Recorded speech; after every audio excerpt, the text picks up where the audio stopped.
impactful, cutting edge. Let's take this form, this very American tradition of entertainment into the 21st century, the new millennium. Okay, now, what's the name of the show? The Wendy Williams Experience.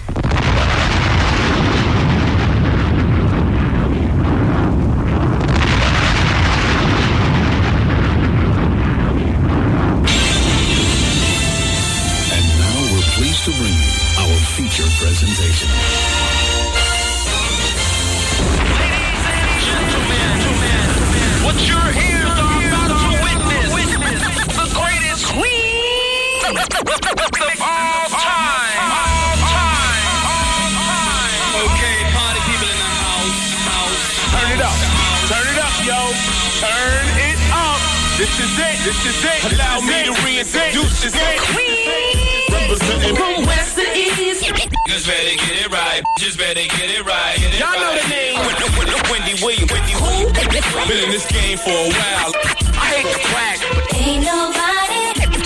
It is phenomenal. Like the queen. Right here. Who the world is this? With so much drama. From yo block to yo block. Heard of the number one female. Been doing this for years. Every barbershop, beauty salon. Who the world is this? With so much Again and again. Wendy Williams. Bringing your name up. A lot of you haters scared to death. She at it again. Wendy Williams. She in it to win. Wendy Williams. She back and she staying. Wendy Williams. The ain't playing. I like to present you. The winner of the Game Shoes of the Year award. Once again. Introducing the queen. Hello. How you doing? I'm glad you're here today. My favorite day of the week, and yours too. So we've got Sebastian. Am I saying his name right? Teffer? You know, from the Portland Trailblazers. Well, you know he's got a documentary coming out on his life. It opens today. It's in limited release, but I wanted to talk with you about it. And it's Telfer is how you pronounce his last name. He's 28. He's rich. He's a thoroughbred. And so we'll find out more about Sebastian through the telephone. He'll be calling up during the Hour of Truth. Also, we can talk about Wayne Gretzky and that gambling situation. Busta Rhymes is finally speaking. We'll talk about Tomcat. Oh, my gosh. So I spoke to Roy Simmons earlier today regarding a scandal going on with him. And as you know, he's this month's book choice of the month, his book Out of Bounds. So I'll talk to you about that story today. We'll talk about Ice Cube. During Advice Hour, 3 things I wanted to tell you. First of all, the Medical Minute. I've got 15 choices instead of food. Also, we'll talk about Valentine's Day, and I have 5 tips from an event stylist. Plus, fellas, I'm going to tell you what she really wants for Valentine's Day. And you know what I need to find out from you? And I'll keep you anonymous. Has your booty been surgically enhanced? And if it has, I need you to either email me or fax me right now so I have your results or your facts, in time for next hour, Advice Hour. And you can email me, Wendy at thewendywilliamsexperience.com, or, of course, fax at 866-WENDY-FAX. All right, everybody, there's the setup, and it is what it is. Welcome to the Wendy Williams Experience.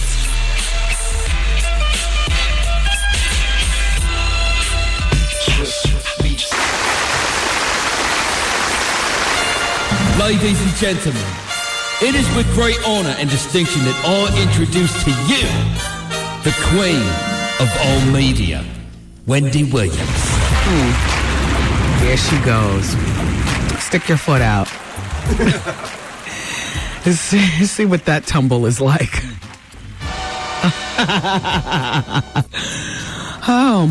I'm perusing the pages of a book that was sent to me. It's by Linda Van Dupree. It's called Broken Promises, Shattered Dreams. And she's from New Jersey. And all I know is the main character's name is October Brown, which is a perfectly fabulous name. And the picture on the front is all the drama that I love in a book. It's a woman, broken glass, stilettos, a skirt that's too short, probably no panties, and a pair of sandals about 5 inches with the wrap. wrap all the way up, to the middle of your ankle. Yeah. Thank you, Linda.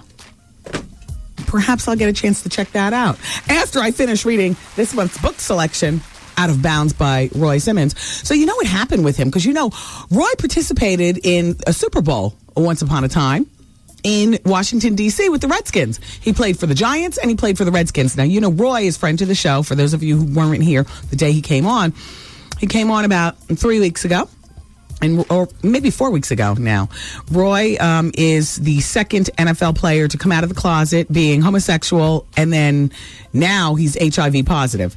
And he's been living with HIV for about, I think he said he was diagnosed in like 97.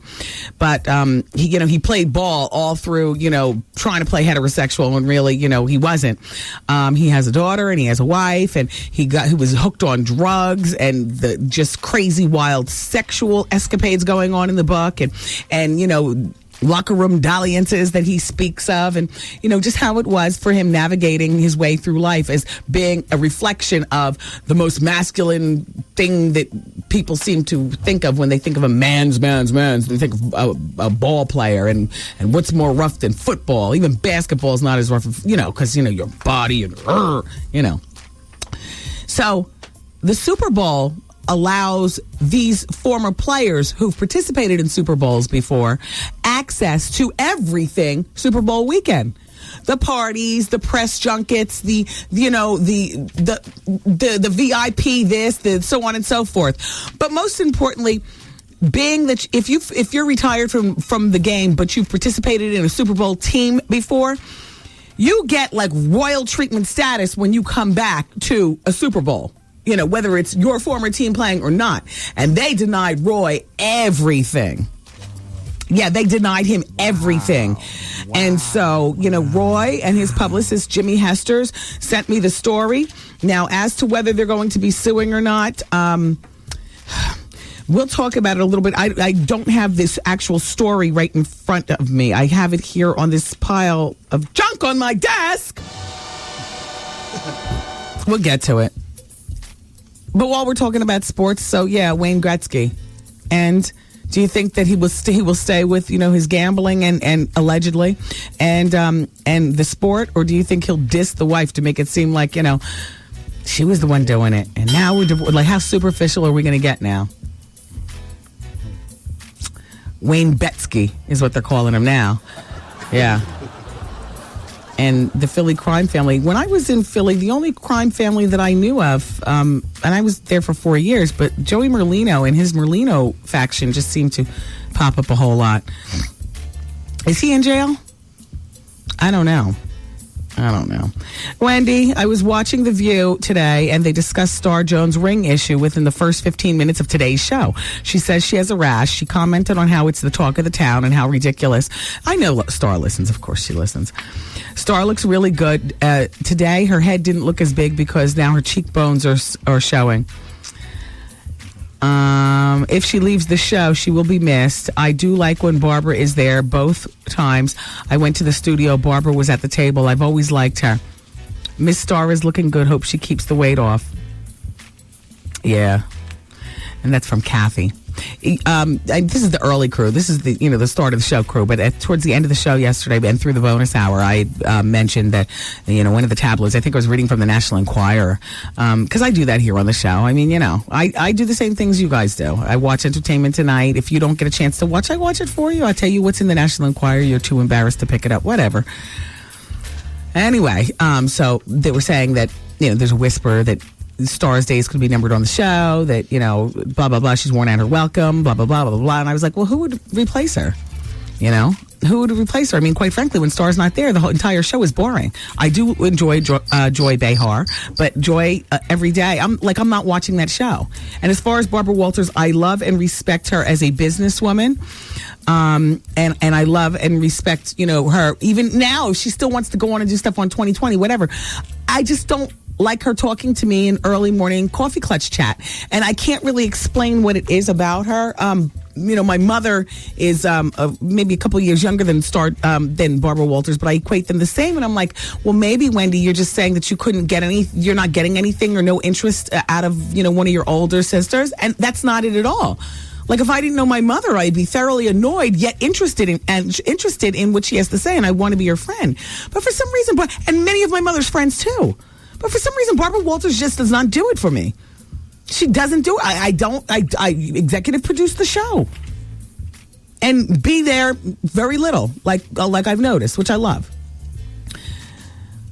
Wendy, I think Aisha Tyler would be a great replacement for Star Jones. She looks great. She's fun. She's smart, and she's already married, so we know we would be spared the Star and Al sickness.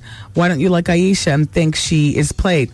No, I don't think she's played, and it's not that I don't like her. I don't like her for that. Like, I don't want to hear what Aisha Tyler has to say, because Aisha Tyler's going to sit there and be a string pull.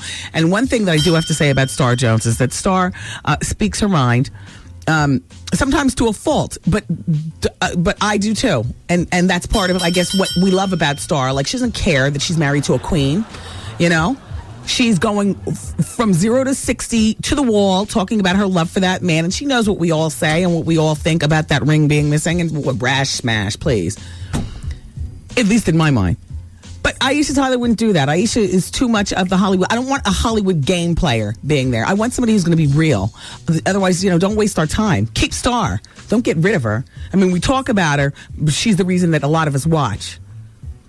Dear Wendy, I agree. Last year I went to The View, and Star was showing off her ring. I even commented to her, and she started explaining to me how Al designed the whole ring. It's very strange for her not to be wearing it all. Right. Because now it's been a little over a year, and she's, in my mind, it's like a silent statement between them. Doesn't necessarily mean divorce. Don't you make silent statements between you and your partner? I don't care whether it's a certain look that you give. There's one particular look that you shoot him or her, and that look means, you know what? Or one particular action. And sometimes it's not as obvious as taking the ring off and leaving it home. She took it off and put it on her right hand, and she's saying she has a rash because she's not ready to get rid of him. She's just showing him, you know what? Fix your mix. Yeah, or something. Dear Wendy, I like Queen Latifah to take her place. She's already... Nope, not real enough. Queen Latifah wouldn't even address homosexuality on her own talk show, and I know that from an insider. You know what I mean? Because, and Latifah, I love you, blah, blah, blah. We've been through this before, Latifah, and we've talked about this before. I'm not talking out of turn, everybody. Oh, and by the way, Bobby Chris's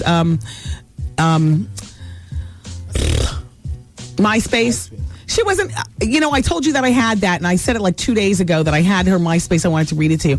And you know what? I should have read it, but it got lost on my desk here, the mess that it is. But it didn't say anything more than any of us weren't saying when we were 15 years. How old is she? 12? Okay, maybe I wasn't saying, yeah, sure. Boys, boys, boys. She's got a favorite liquor. I didn't have that at 12. Hey. No, that's her sister, La Princia. Anyway, neither one of the girls were saying anything that, I'm not going to look at that in any kind of judgment, because Bobby and Whitney aren't going through anything that any other parent hasn't gone through, whether they know it or not. Anyway, I want to hear one. Dear Wendy, I'm 25 years old, and I'm a single mother of a 6-year-old. I'm a full-time student, and I'm a working mother. And I work full-time. I'm in love with she's 25, remember. I'm in love with a 32-year-old man I knew for a year before getting together with him. 2 months into our relationship, he finally, after I forced him, told me that his son's mother is living with him.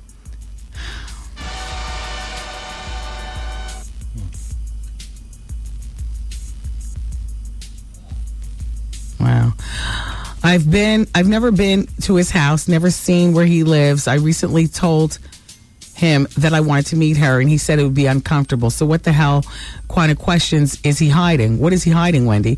Because he's with me at different times of the week, calls me when he's at home. I can hear in the background, he tells me that that she knows about me. I'm feeling really confused. Wendy, give me advice ASAP. You're 25 and he's 32? First of all, he thinks he's pulling one over on you. And second of all, leave him alone. If in fact he's being forthright and honest with you that they have nothing to do with each other and they simply live together for a matter of convenience or whatever, then you leave him alone, sexually, dinner, and otherwise, until he's made other living arrangements for himself. And I don't care how fabulous he is. He's lying to you. And she doesn't know about you. Unless she knows that he has a jump off and that's you. A 32-year-old man is still living with his baby's mother and his 6-year-old. Still in love, or at the very least, still running up in. We'll be right there Valentine's Day, and you are the chick on the side, Sasha. It's Wendy, man. I wrote yesterday to get your book. That book is fire! Yes, honey, you did it again, honey. You did it again. The Wendy Williams Experience. 107.5 WBLS presents the WBLS Diet Pepsi Getaway and Play Trip a Day. Get aboard JetBlue Airlines and be our guest. Hey, this is your man Steve Harvey. I want you to be our guest March 30th through April 2nd at the luxurious 5-star El Conquistador Resort and Country Club in Puerto Rico, man. Lose yourself in the vibrant beauty of this grand hotel. Perched on a 300-foot cliff overlooking the Atlantic and Caribbean Ocean. Now, you hear me now? 300-foot cliff. Don't go over to the edge here. Mess around, slip. Can't come back to the house. Other than that, we're going to have a nice time. Get yourself pampered and all that.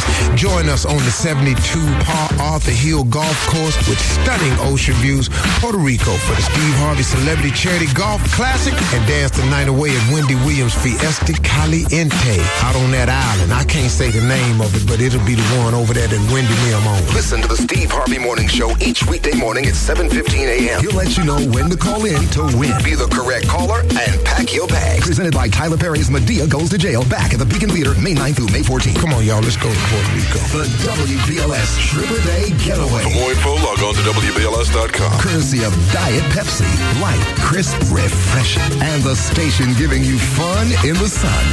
107.5 WBLS. Hold on. I am adding the final touches to my special guest list for Puerto Rico. Let me see. Hold on. I can't write and think because once the ticket is printed, forget about it. Carnegie. Here we go. All right.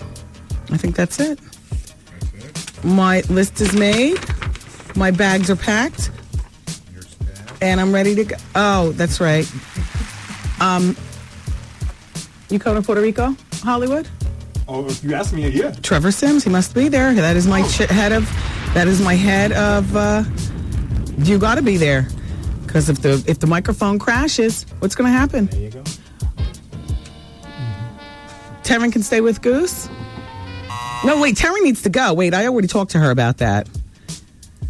Taryn, what's Taryn's last name? Donatien. Donatien. Did I spell it correctly? Because if I didn't, then it's going to be the wrong passport. Elisa. I don't know whether pain is spelled with a Y or an I. Payne. Damn. Steve Lindsay on hair and makeup. I think that's everybody. That's everybody.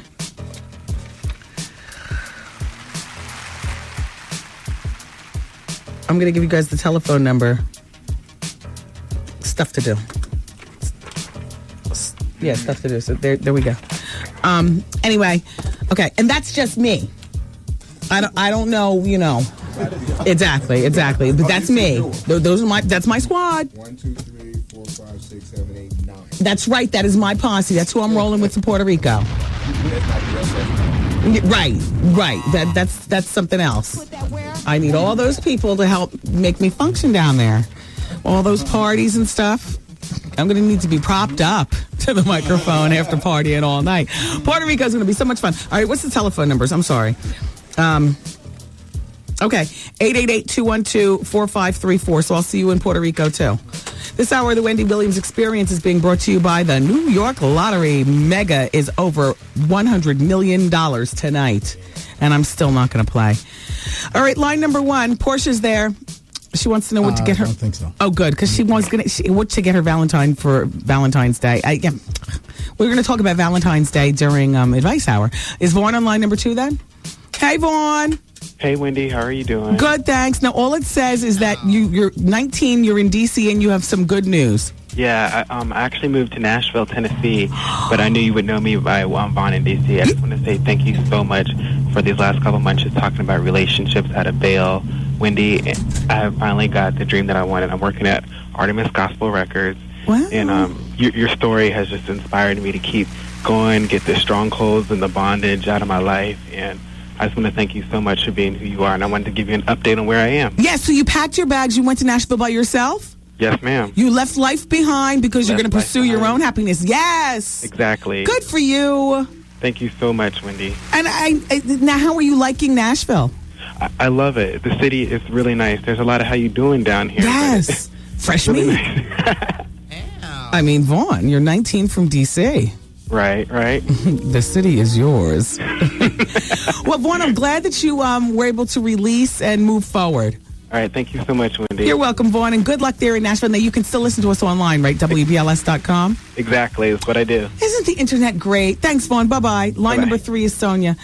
Just so great. He doesn't know anybody there, but he still knows us. Wow. I know how that is. Hello? Hello. Hi, Sonia. This is Monica. Oh, Monica. Hi. Hey, how are you? I'm doing fine. I had called the other day about Busta and Nicole Richie. Mm-hmm. And I heard Busta on a radio show out in California. And he confirmed that he was with her. Yeah, I had gotten a couple of emails from out there from people saying that they heard that same radio show. So you think that's the reason why that her and DJ Bam Bam had, not Bam Bam, what's his name? And no. Yeah, no? No. You know, there are relationships and then there are run-up-ins. Oh, okay. And none of us are strangers to either. Yeah, I can I'm see not that. calling anybody a slut. I'm just saying, you know the difference between a relationship and somebody that you dealt with for a month or a one-night stand or a three-night stand or, right. a summer fling in Martha's Vineyard. Right. Before you come back and, deal with your hectic life in Maryland where you're from. So that's a run-up-in. Oh, okay. Well, I hope all of you have fun in Puerto Rico. I'm going to try to go with you. Oh, great. Well, terrific. Yeah, so have a great day. Thank you, and thanks for calling. Okay, bye-bye. Okay, right now I'm going to take caller number 10 on the phone, so let's continue just counting and hanging up on people. Hi, Wendy, you're caller number 1. Hello to you. You're caller number 2. Hi, you're caller number 3, and you're caller number 4. You're caller number 5, you're caller number 6. Hello? Hello? Hi, you're caller number 7, and you're caller number 8, you're caller number 9. Hello, it's the Wendy Williams Experience, and you're caller number 10. Hello? Hello? Yeah, I want to tell you what you won. Oh, you great. got a Wendy's Bobble gift package. She probably thought she was going to Puerto Rico? Yes. Oh, no. I didn't say it was time. Yeah. Oh, okay. No, I just said call and win something. So, look, are you free this weekend? Hello? Yeah, are you free this weekend? Yes, I am. Perfect. Well, listen, we're going to send you a James Allen Key to Her Heart pendant. It's 14 karat white gold, and it's got 0.12 carat total weight of diamonds. Oh, great. It's valued at $250. It's really cute. Thank you. Plus, we're also going to give you tickets to get on the bus and go to Foxwoods Resort and Casino this weekend for an overnight stay Saturday night to see Donnell Jones, Jagged Edge, Case, and Genuine. Great. Isn't that great? Yes, it is. It's an overnight stay that could possibly be canceled because we're going to get 12 inches of snow. But nevertheless, you won't have to drive. I mean, it'll be the bus. Exactly. So you got a boyfriend? No. You can take a girlfriend with you? Yeah, definitely. Perfect. I don't know whether it's 1 bed or 2 beds in that hotel room. Okay, great. Even better. Okay. Anyway, what's your name? Sonia. Okay, Sonia, where are you calling from? New York. Terrific. We're going to put you on hold and give you all your information behind the scenes. Now, time is of the essence because it's Friday and we're just giving this away. Tomorrow is the actual payoff. So make sure that you talk to the person who's giving you your information in detail about how you get your prize, okay? Okay, thank you. All right, hold on, Sonia. But first, what's your favorite radio show? WBLS. Thanks. Actually, no, I could do a favorite radio station here. Yeah, that's fine. I have to say favorite radio show because when we go, national, then then they scream out their local shows, and then that does me no good for the turnaround time for the, they take it anyway. Oh, here. I don't know who's going to take that. All right, you guys. By the way, shout out to everybody in Rochdale. We'll be over there tomorrow at Rochdale Winery. Demetrio Furs is continuing through the whole month with that 50 to 70% off sale. And so I'm going to be over there tomorrow at 2 o'clock playing salesperson. When we did it the last time, you'd be surprised how many people I helped, with their, fur purchases and stuff. Got a commission? Oh, yeah. Well, no, I don't have a commission, but tomorrow is going to be a little bit different because I'm going to be bringing the champagne with me. So we'll have pours of Vaselli, and I'll help, fit a coat for you. Girl, no, I don't like that color on you, but you make your ultimate fight. It's your money, so you make your ultimate. That should be a little bit longer. It's a little bit snug around the bra strap area. Or, oh my gosh, that looks fabulous. Like that. So I'll see you over there tomorrow by 2 o'clock, Demetrios. Big sale and the big snow. Hey, they go together. Oh, the best of Wendy and best of Steve tomorrow, Saturday. Yep, Steve best of 6 to 8 a.m. and then the best of Wendy 8 a.m. to 10 a.m. And Robin Givens on there. Oh, and then Trev Hollywood, who's now going to Puerto Rico, who worked so hard putting together the best ofs and whatnot. Just let me know who's on this best of tomorrow. Robin Givens, Dr. Ian. Dr. Ian. Arnez J. Some show breaks. And some short breaks. Oh, show breaks. Yeah. Some funnies that we create ourselves. But that's good. That sounds like a jam-packed 2 hours. Yeah, sure. So it's supposed to snow. The snow, they say, is supposed to stop. Oh, I must break. Goose just gave me the sign.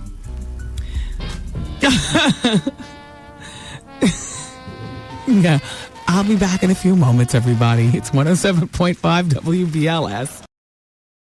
Yo, did you catch this flashback? A shocking story surfacing within the school district has many parents on edge. Police said 2 boys were performing sex acts on each other on campus. There was... Oh, come on. Come on.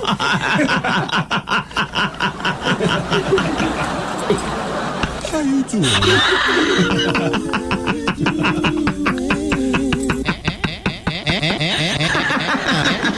I'm gay. I'm a homo. I like guys. I'm embarrassed. Why am I laughing at this crap? Come on. This is it right here. Miss a day, miss a whole lot. Coming through your speakers, boy. It's Wendy, man. Shout out to Chiquina at Macy's. Chiquina, I called you like 4 minutes after I closed the microphone, and the line was like disconnected, or it went to somebody's voicemail, one of the two. And I don't leave voicemail on strange people's phones. Like if it said, "Hey, it's Chiquina," I can't pick up the phone, then I'd leave it on your phone. But all right, I'll try it again, Chiquina, and this will be the last time. Can you please be by the telephone? Thanks. So Tommy Lee got beat up by Kid Rock lovers out there in Detroit. It was in the paper yesterday. I forgot to talk about it. I didn't even really care. He probably had it coming to him. All drunk. He got beaten up in Detroit, the newspaper said yesterday, for talking about Kid Rock at an M&M party. I mean, you know how the people in Detroit were just so happy to have the Super Bowl there. How dare him be that stupid? That's stupid. New York is about the only city that doesn't give where the whole city doesn't stop when something goes on here, because we got so much other stuff to think about. Remember the Super Bowl was here? Has All-Star Weekend ever been here? See, I don't even know. We're busy. I'm not saying that people in Detroit aren't busy, but when I went out there to host the party and stuff, man, there was so much pride in the city. I mean, and it went beyond the ads on billboards and stuff like that. I mean, there was genuine city pride. The damn Olympics come here and you barely see a change in people's hustle bustle. People, nobody gives a damn. But you go to cities outside of New York, people care about their heroes. They really do. So he got what's coming to him. Busta Rhymes prayed over the coffin of his, slain bodyguard yesterday. He did end up going after he heard us talking about it on the radio. Well, he showed up at the funeral home like 2 o'clock. So actually, while we were talking about it and, him not speaking out or anything, he was actually showing his condolences. He was very tight-lipped, though. He was there to show respect to the family and the friends and, of course, his slain bodyguard. He prayed with the family and mourned over the body. And, people say that's the best he could have done. People, say, he showed a genuineness. One of the people who did say that is a friend of Israel's, one of his 29-year-old friends named Alex. Alex said, it showed genuineness. The gunman, they say, is believed to have jumped into Tony Yayo's car and sped off. Busta and Tony have not given their account to what has happened to the cops. They still aren't. He's still not talking that way, but he showed up.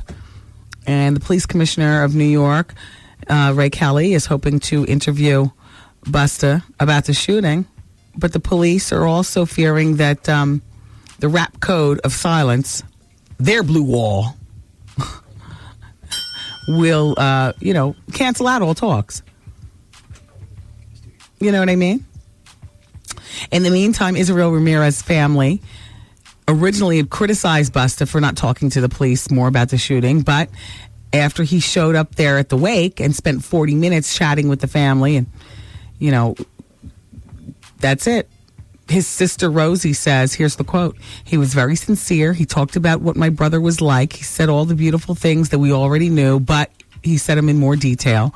Busta told the family that he would make sure that Israel's 3 children were taken care of." And here's another quote from his sister, Israel's sister-in-law says, "No one even cares about the money. That's great that he's doing that. That's acknowledging Israel for putting his life on the line." Spliff Star, by the way, was at the wake as well. He was the only other rapper in attendance, though Israel guarded, like Puffy and, Keisha Cole. He's been around for a moment. So that's that. Sorry to hear about that. The ratings are in. Now, everybody already knew. I think, the ratings on TV, what they call the overnight ratings, and those are quick, fast, and in a hurry. But I never read you any numbers because I never got any numbers in my fingers. But I have the numbers. American Idol on Grammy night drew 28.3 million viewers, whereas the Grammys did 17 million viewers. Wow. American Idol crushed them. Wow. Crushed it. That's a crush. Oh, you know what I forgot to tell you guys yesterday? The early crew? I told the late crew this already. Trillville, the rapper in Trillville, Don P., he was arrested last week for raping a 16-year-old girl. Well, she had an after-school party. One of those parties that we've all had before. I never exactly remember having a party like that, though. Maybe 1 or 2 people over. We smoke weed on the patio where there's nothing in the house, and then you all go home. But no sex parties. Then again, I went to Ocean Township High School. So, there was really nothing jumping off. Yeah, well, but I was still Black Wendy. I got along with people and stuff like that, but it was what it was even back then. I knew what it was, and it was all good. I knew I wouldn't be there for the rest of my life. And, I used to not having sex and whatnot, and not having a whole bunch of boyfriends and everything gave me time to plan and plot my future and how I wanted my life to be. In the meantime, this particular girl, this young lady, it's terrible what happened. The rapper, they went over there and he's being charged with not just raping her, but 2 counts of aggravated sodomy. Oh. Wow. This all happened in DeKalb County, December 16th, at the Woodcrest Walk Apartments. Her mom was at work. The setup. Mom, dad at work. Come on over, y'all. This says during the time Don P., this is the guy from Trillville, and another man took the girl into a bedroom, according to the police, who also cite the other man in the rape. After leaving the apartment, the girl and her friend called the police, who arrived after most of the partygoers left. The party was attended by about 8 to 10 people. See what goes on in your house when you're at work listening to The Experience in your cubby? Yeah. People talk about nanny cams. Please, you need teen cams. Watching the situation. Mm-hmm. The girl was not a minor, says the publicist of Trillville, but 16 sounds like a minor to me. And the guy says the girl was not a minor, adding that it was consensual sex. So, in other words, it was a 16-year-old who said, ooh, let's do it. Come on, we're all familiar with that, too, even if we weren't having sex. It almost seems like, that's like status quo when you're 16. Mess with older, or at least enjoy the attention of or whatever. And it's just all unfortunate. Okay, Advice Hour's coming up next hour. I'm going to the phones. Wendy, man. My oldest brother, he told me he had a very good surprise. The surprise was that he turned himself into a woman. The Wendy Williams Experience. Everybody needs some. Should I leave? Like, is that selfish to my son? Come get some. Let me tell you, Wendy, it's really a trouble with a dude. Advice Hour. I'm having a problem with my fiance and his family. I was in a relationship with this girl for like 18 months. She told me the relationship meant nothing. Always drama. Call Wendy right now. 1-866-GET-WENDY. Fax Wendy at 866-WENDY-FAX. Wendy, can you give me advice on plastic surgery? Mm-hmm.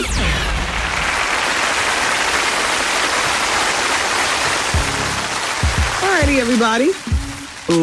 Welcome to Advice Hour here on the show. Oh, gosh. You know what? I am so prepared that sometimes I over-prepare myself and then I lose things. Hold on. I have it. I have the medical minute.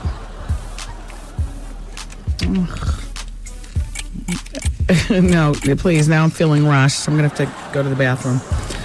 All right, well, I'm going to use this one then. I was going to give you a list of 15 things you can do other than eat. However, I can't find that list. I didn't believe in it anyway, but I was going to share it with you. It said stuff like take a walk. Please. Organize, something in your house, whether it be, the shelves or whatever. Get online. I get you hungry. Whatever. When you're hungry, you're hungry. My body is hungry. Oh, yeah. Yeah, please. So that was the medical minute, and I remember what I read, so just passed it off to you because I didn't believe in any of it. And I think if you're hungry, you should eat something, but you just need to make the right choice. Like the apples that I have. This whole bag was full of apples.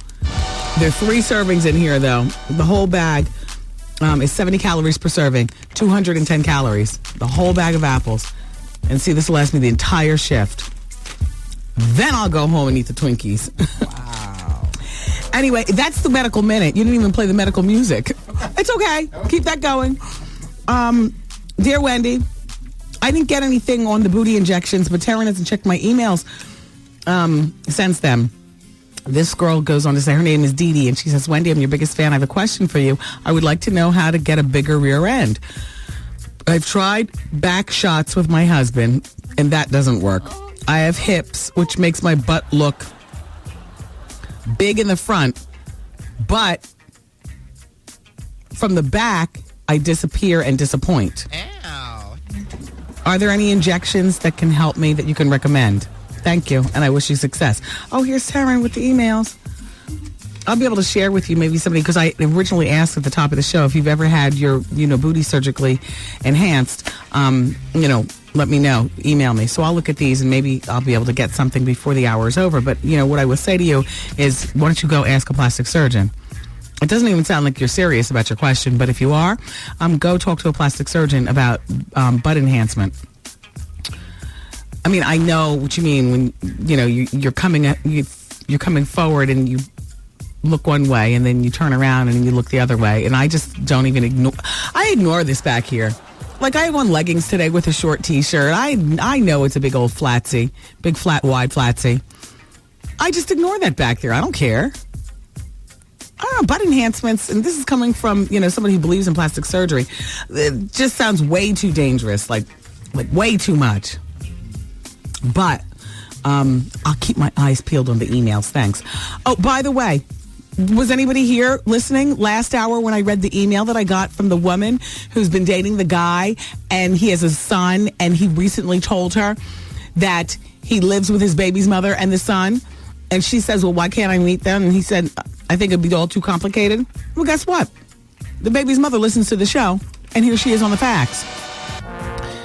Wendy, 3 Wendys. About the lady who found out about her boyfriend living with his son's mother, well, that's me. I'm that woman, and we not only have a son, we also have a 2-year-old daughter. And Wendy, I'm not his girlfriend, I'm his wife. We've been married for 7 years. Tell her he's not going anywhere with her. This is not his first fling. So then there you have it. You gotta watch men when they keep you away from their house. Always something going on. And never accept a man living with his baby's mother. Never. All right, line number 4 is Lisa. She's got boyfriend problems. Lisa? Yes. Hi, hey, it's Wendy. Hi, Wendy, how are you? Good. Go ahead, Lisa. Okay. I have a couple problems. I've been with my boyfriend for 6 months now. Mm-hmm. And his dad got sick not too long ago. Mm-hmm. So I kind of was taking care of his dad a little bit. And recently I've been going through his phone, and I've seen him calling people that he used to have sex with. Mm-hmm. People. Yeah. And he's like, one girl sells him Avon, but she sells Avon at 2 or 3 o'clock in the morning. Can I ask you a question? Yes. You're a 23-year-old woman, according to the computer. What were you doing? How long have you been with this guy? 6 months. What were you doing taking care of his father, thinking you were earning brownie points? It's time to break up. Listen. The girls have nothing to do with it. It's that you got yourself way too involved in this relationship way too early. And you, being 23, and we've all been there before, you thought you could earn extra special brownie points with, that would guarantee no cheating and heartbreak if you took care of his ailing father, who eventually died, and I'm sure then you were there to wipe his brow too. Leave him alone. Leave him alone. Bye, Lisa. Mimi's on line number 2. She's 28. And this is Ryan Seacrest eating disorder. Mimi, what's going on? All right. I think you lost Mimi. All right, no, Mimi. Line number 1 is Aisha. No. All right, dude. Hello? Hello. Hey. Well, while you're not Mimi, you are calling during advice hour. No, my name's AC. I want to call for the advice hour, too. Okay, go ahead. All right, well, my name is AC. I'm from Springfield, Mass. I have a problem. I have between 2 girls. One girl, they are lesbians, and one of the girls wants me to get her pregnant because she likes my features. Mm-hmm. I know she likes the way I look, and I think she wants my features. Yeah. For a baby, so I don't know what should I do. How old is everybody? They're like in mid-20s. I'm in the late 20s. I'm 29. I mean, I understand you're cool with them and everything like that, but this is not Hollywood. This is real life, where people don't make Hollywood money; they make real money. And do you have children already? Excuse me? Do you have children already? No. Are you financially able to take care of a child at this point? Well, yeah. Well, she said to me that if this happens, there will be no strings attached. That's what they say. That's what they say. Right, but I would have to throw a contract down on her if it were to happen. Right, and then you would meet a lovely woman 5 years from now, and she would have no children, and you'd have no children, and then she'd ask you if you have children, and you'd have to say yes. And then you would explain to her what you did to have this child, which is almost, in a weird kind of way, revisiting our married for green card question. Would you marry somebody for it soils you unnecessarily. Okay, so I shouldn't go through it? Well, I mean, you'll ultimately make your own decision. I wouldn't go through with it. I absolutely wouldn't do this. Because right now you're in your late 20s, and maybe it's that they would pay you for the donation, but you would somewhere down the road be obligated for child support, A, and B, by the time you get to mid 40s, you would say, oh my gosh, either really regret it or maybe not regret it, but it's too much of a gamble. They like your features. All right, Yeah, thank they you. like your features. Yeah, Okay. thank you for calling. Bye-bye. Thank you. Aisha's on line number 1. She's from Brooklyn. Everybody, we are going to talk about Valentine's Day. Aisha's not there? Okay. Then let's go to line number 5. 5. Serena from the Bronx, and she wants to talk about butt implants. And I know about Countess Vaughn. Do you have butt implants, Serena? No, I didn't have any, but I've seen hers, and hers look really, like... Okay. I didn't know Serena, Yeah. we're going to go to line number 7, okay? Okay. All right, bye-bye. Because we've all seen Countess Vaughn's. The thing is, I wanted to talk to a real live person who could real live tell, not a set side or commentary, not during advice hour. Hey, Tanya. Hi, how are you, Wendy? Good. So you're 37 and you want info on sexual enhancement? Actually, it's on natural. Do you know any natural drugs to help with female orgasm? That's my problem. Oh, yeah, no. I have all the tools that I need to make myself have an orgasm when I'm alone, but when I'm with a man, it just doesn't happen. And you want to go natural? Yes, if possible. Well, my advice to you in that particular situation would be go to the best health food store you can find in your area. Mm-hmm. Because they always have information. Because a lot of times people ask me, like, where do I get a colonic and stuff like that. Health food stores have all that information on that cork board in the front. Right. And also the people behind the counter might be able to help you as far as a sexual enhancer. Uh-huh. I wouldn't suggest using your GYN because real doctors prescribe real pills. Right. That's their job. Right. So I would look to somebody who specializes in alternative medicine. Okay, because I know there's a lot of stuff out there over the counter. Like you go into any gas station and you see all this junk I wouldn't, at the counter. I wouldn't do I that. don't trust it. Yeah, I'd be a little bit more serious than that. And at the very least, at the health food store, you might see a great natural holistic doctor referral, and then you make an appointment with that doctor. Thank you for calling. All right, take care. Bye-bye. All right, Stacy is on line number 6. Is she there? Stacy? Yes. Yes, it says relationships with boyfriend/girlfriend issues, pregnant with his child. Oh, Lord, what's going on? We've been talking for a year, and I just found out that I'm 5 months pregnant. You just found that out? Yes. Are you naturally a very, very thick woman and you just missed out on that extra roll? Or are you a real... No. Or are you not gaining any weight? I'm not gaining any weight. And you haven't gone to the doctor because you just found out? Yeah, I've gone to the doctor and I found out, and he knows, and we decided to keep the baby. Good for you. And he usually call me every day and come over every day, and now all of a sudden he stopped calling. I haven't seen him in 2 weeks. Yeah. And it's like me calling him, and I want to know, what should I do? I mean, there's really not much you can do at this particular point. You have the baby, which is the ultimate bond, for a relationship at this particular point with you all. You're not married, but you do have this baby. If he's cheating on you, what you gonna do? Exactly. He's got you. And you've got him. Yeah. And you really don't need to think about doing anything until after the baby is delivered. It's enough that you didn't recognize changes in your own body. At 28 years old, or 25 years old, you didn't recognize changes in your own body. You just let that ride for 5 months. And I understand. I still had my menstrual. Wow. Oh, it's wow. Well, how do you know that wasn't spotting? Because maybe that was a toe. Have you had an ultrasound and everything? Yeah. Wow. So you've caught up on all your folic acid and stuff like that? Yeah, and I've only gained 2 pounds. So maybe you need to get off the phone and eat you something. No, but you know what, Stacey? There's really nothing that you can do at this particular point except talk to him about it. If you raise your voice, you might double over in a pain. Like, you have to be very, very careful. You're a pregnant woman now, but he's got you. And so what you gonna do? Exactly nothing. You don't have any more cards, not until you have that baby and get back on your feet and able to get back to work and do it for yourself. Thank you. Oh, you're very welcome. Have a good day. You too. Bye-bye. Bye. Oh, my gosh. It's so deceiving. I've heard of that before, but only in magazines and stuff. Where you still continue to have your period. Isn't that something?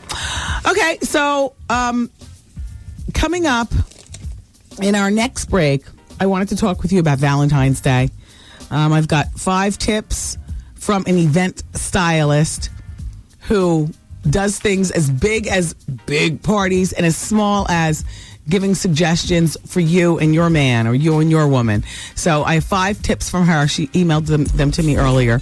And then I wanted to talk with you fellas about what she really wants for Valentine's Day, because I know. And I got some more information. Plus, we've got the results to yesterday's People Poll question and a brand new one for the weekend. Keep it here, everybody. Thanks. Wendy, man. Michelle? Yeah. You're just having casual sex with him. Right. There is no engagement. No. He's got a girlfriend. So-called. I'm pregnant now. Should I keep it? Wait, hold on for just one moment. I'm about to reach through the phone and crack her skull. The Wendy Williams Experience.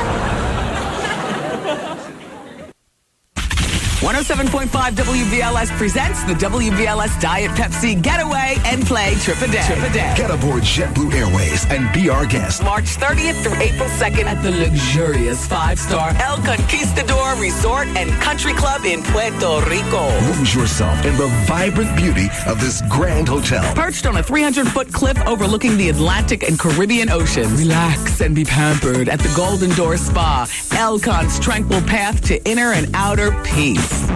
Oh, hell, let's get to the point. We're gonna party! We're gonna have fun! I got DJ Quad coming from Jersey and JC Jace coming from Brooklyn and SNS coming from Uptown. We're leaving nothing to chance. Keisha Coles is gonna be entertaining us, and I need you to be at my private island party. It's Palomino Island. Come on, let's go to Puerto Rico. And hey, the party is sponsored by Bally's, so get your Bally's Total Fitness on. Oh, and don't miss Steve Harvey's Celebrity Golf Classic. Listen to the Steve Harvey Morning Show each weekday morning at 7:15 a.m. He'll let you know when to call in to win. Be the correct caller and pack your bags for the WBLS Getaway and Play Trip a Day to the El Conquistador Resort in Puerto Rico. For more info, log on to WBLS.com. It's the WBLS Trip a Day Getaway. Courtesy of Diet Pepsi. Light, crisp, refreshing. And the station giving you fun in the sun. 107.5. How you doing? WBLS. Well, it's too bad. Melissa was only on hold for like 60 seconds, and she lives in the Bronx, and she has butt implants, and I was going to put her on the radio, and then she hung up. So, Melissa, were you just playing, or were you serious, or what? And if you were serious, then call back, and we're waiting for your phone call at 866-GET-WENDY. We're in the midst of Advice Hour right now, and I'll go right to the phone as soon as she tells me you're on, because we want to know. You are our specimen for now. In the meantime, WBLS, we're doing the Frightening to Fabulous Living Room Makeover, and today we do have our winner. Congratulations to Natasha Jean of Brooklyn, New York. Yes, she's picture number 64. That's the picture. If you look on the WBLS website, the horrible looking living rooms, that's the picture that, what'd she have? That wasn't the one with, that was the one with the TV. And I said that they shouldn't win because they were able to buy a couch. And so that was just, a TV. And it was just pure neglect that they didn't buy furniture. But she won this week. Doesn't mean that she wins the $50,000 living room makeover. It means that she goes on to challenge next week's winner, and like that. When we get 4 weeks worth of winners, then we're going to have the big grand vote and vote down to one winner. And that one person is going to receive a complete living room makeover from Stephanie Cohen, owner of Benjamin Rug and Home Imports in Secaucus, New Jersey. Your new living room, should you win, will be valued at over $50,000. You can log on to WBLS.com and vote for next week's winner. Remember, the top 5 winners weekly on the web will then be honed down to one, and the most frightening living room will get the goods. That's great. Is Melissa there? Oh no, she can go back up. Okay. All right. Well, I thought I had more BLS information to read, but apparently I didn't. So now let's go to line number 7. Jazz is in New Jersey, and Jazz, what kind of issues do you have? I'm just trying to find out if you think I should do insemination. I'm 36, don't have a guy in my life, and I want to get inseminated. You're 36? I'm sorry, I was clearing my throat. You what after 36? I said I'm 36 years old, don't have a man in my life, and I'm thinking about getting inseminated. Listen, it was something that I was going to explore. I decided that I was going to have a baby regardless, and I wasn't going to make a big issue out of which way I had. Now, in a perfect world, this is what I was saying, after, like in my later 20s, in a perfect world, I'll meet a man, we'll get married, and we'll have a baby. In the world that I create myself, I will get inseminated because I can't deal with doing it with a guy that I know, and then, he knows, then I know, I'll just go to a bank. Or I would adopt. I don't know. I mean, you sound right for the picking, Jazz, but when's the last time you had a boyfriend? 6 years ago. Oh, geez. Yeah, that cat trap is dusty and closed up. Wow. Yeah, I was going to say, well, you might want to leave your options open because you still have some more good baby-making years. Why don't you wait until you're 38? Why don't I do what at 38? Wait until you're 38. You're 36 now. You got 2 more years. Yeah. I mean, do what makes you happy. I can't be the defining answer for this particular question. Only you know your lifestyle. Right. You're going to be able to have somebody help you out? I have a really strong family support. Good. Well, I mean, the decision is yours. If you're asking me, should you do it now? I don't know. If you're asking me, should you do it? I say it's worth an investigation, Okay. Thank you for calling, Jazz, and listening. Thank you. Bye-bye. Bye-bye. Okay, I have a couple letters here that I'd like to read. Dear Wendy, I'm a woman of a certain age, and my fiance and I plan on having an intimate wedding in the Napa Valley. We've reduced our list to 75. My friends understand that it's a possibility that they don't make the cut. There are also friends and family that just can't afford it, Wendy. After our return, we plan on having a little soiree to resolve this. My question is, my maid of honor has asked me for a guest list for my bridal shower. Who should be invited? Honestly, I don't care about the gifts, but I do care about poor etiquette and hurting my friends. That's from Kelly in Neptune, New Jersey. Kelly, I'm not one on the pomp and circumstance, particularly of weddings, but it's my feeling that if a person is going to be invited to give you a gift at any sort of shower, that person's supposed to also be invited to the main event, which is the wedding, not the sidebar, soiree. So the only people, since you're asking me, and poor manners is inviting somebody to your wedding shower, to your bridal shower. Right, Gail? Who's not invited to your wedding? Gail is recording the show over in the corner. But she's giving me the nods. You're my muse. Right? So, thank you, Kelly. And shout out to everybody in Neptune.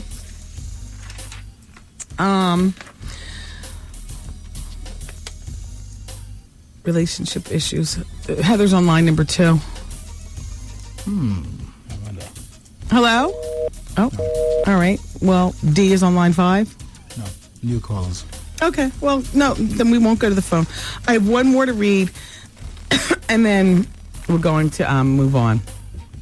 Dear Wendy, I met my best friend of 3 years when we started a new job together. After 1 month, we had a party to which I invited some of my family. My cousin and my best friend immediately hit it off and soon after started dating. Now, I warned my best friend that dating my cousin was a bad move, but she started dating him anyway. About a month into the dating, he informed her that he had a girlfriend. At that point, I told her to leave him alone, but she didn't. I continued to be supportive, Wendy.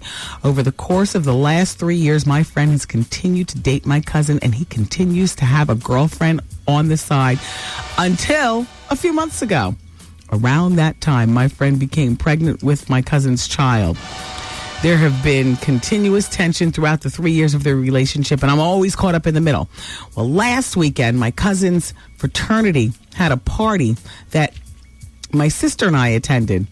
His recently turned ex-girlfriend was in attendance at the party as well. And I was disappointed in my cousin because he walked the girl out to her car and everything. But my friend is going through with the pregnancy, deciding whether to keep the baby or not. She's keeping the baby. Wow. Bills not being paid, etc. And I just didn't want to create more drama or stress for her. I didn't tell her what I saw at the party. Well, she somehow found out what I saw and that I withheld the information from her. So I have two questions for you. Number one, was I wrong for not telling her? And or should I continue to pursue the friendship? I've apologized. I've called and so on and so forth, blah, blah, blah. There were times throughout the friendship when things would happen between my friend and my cousin, and she would take it out on me every time. You know what? I'd lay the law down. I pursue the friendship, but I pursue it on one condition, and the condition is my condition. Because you got to resolve it in your mind that after you say what you have to say, she might not want to be friends with you now and or forever. The only way you'll continue this friendship is if she keeps you the hell out of your relationship with her cousin. Keep you the hell out of it.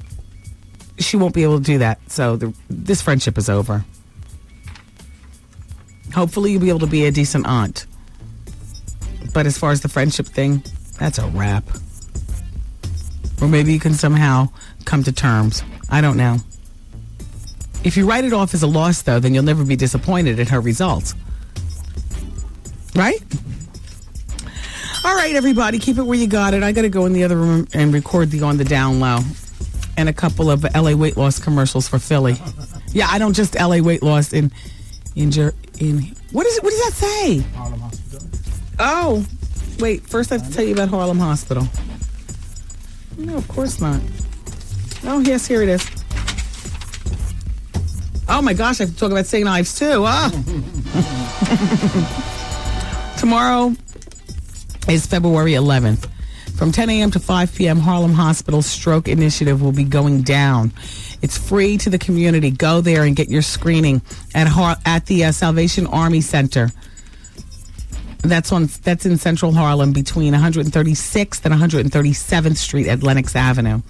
They're also going to have free blood pressure and diabetes and heart disease and cholesterol screenings, free individualized nutrition and adult prizes and gifts and much more. So that's all tomorrow over at the Salvation Army Center on 136th and 137th on Lenox Avenue. So St. Ives, this is a St. Ives day. Don't let the sun fool you, baby. It's cold out there. And even the most moist people have a propensity to be a bit ashy this time of year.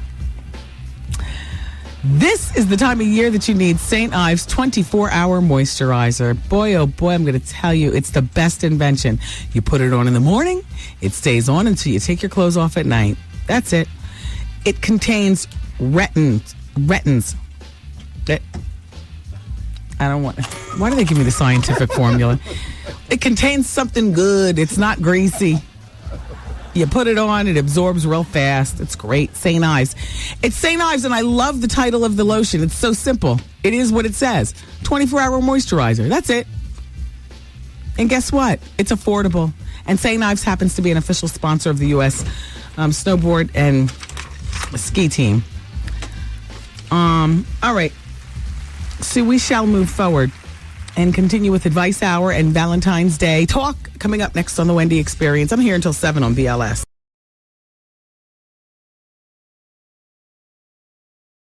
Holding down the NYC. Listen, Wendy. Yes? I think you have to put on that recording of your saying that word. I think it's necessary. Fire! Daddy! We love that, Wendy. I'm on fire. It's Wendy, man. The Wendy Williams Experience. And so, Melissa is supposedly back on hold, and she has butt implants. So we're going to talk to her in just a moment about her butt implants. Oh, but P.S., Sebastian Telfer, the guy from the Portland Trailblazers who's supposed to be calling, who's got the new documentary out about his life beginning today. His agent is, well, telling him not to do the interview. It's the whole Fear of Wendy thing going down. So Elisa she said, look, Wendy, it's going to happen. You know, it's just people are whispering in his ear, and I'm like, you know, I don't even know the guy yet. I mean, maybe for the second interview, there might be, might be a few added questions. But anyway. All right. So if he calls, he calls. If he doesn't, he doesn't. If he doesn't call, I'll still be in good faith and I'll still tell you about the dude's telephone call. Movie. Although maybe I shouldn't. Maybe it should be that grown people don't listen to their agents. That a 28-year-old man, if he wants to do an interview and it's only on the telephone, that you pull out your cell phone, you get in your flying spur, tilt the seat all the way back, and dial. But a lot of famous people don't think for themselves, or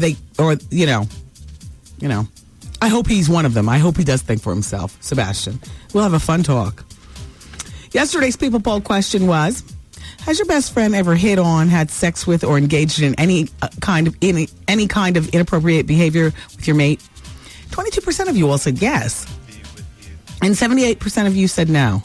Today's question, do you believe that Janet Jackson's weight gain is due to a movie role in an independent film? Yes or no? A nice, light, easy question to answer for the weekend. Can I answer it for you now? 82% of you will say no. And 18% of you all will believe what Jermaine is saying. She gained the weight because she did an independent movie. Yeah, everybody, that was the excuse. Oh, and what happened with the movie? I see you asking. The plans for the movie were then scrapped when she put the weight on. All right, Melissa's waiting. We can talk to her for a moment, then we have to talk about Valentine's Day, some facts and stuff. Line number 3.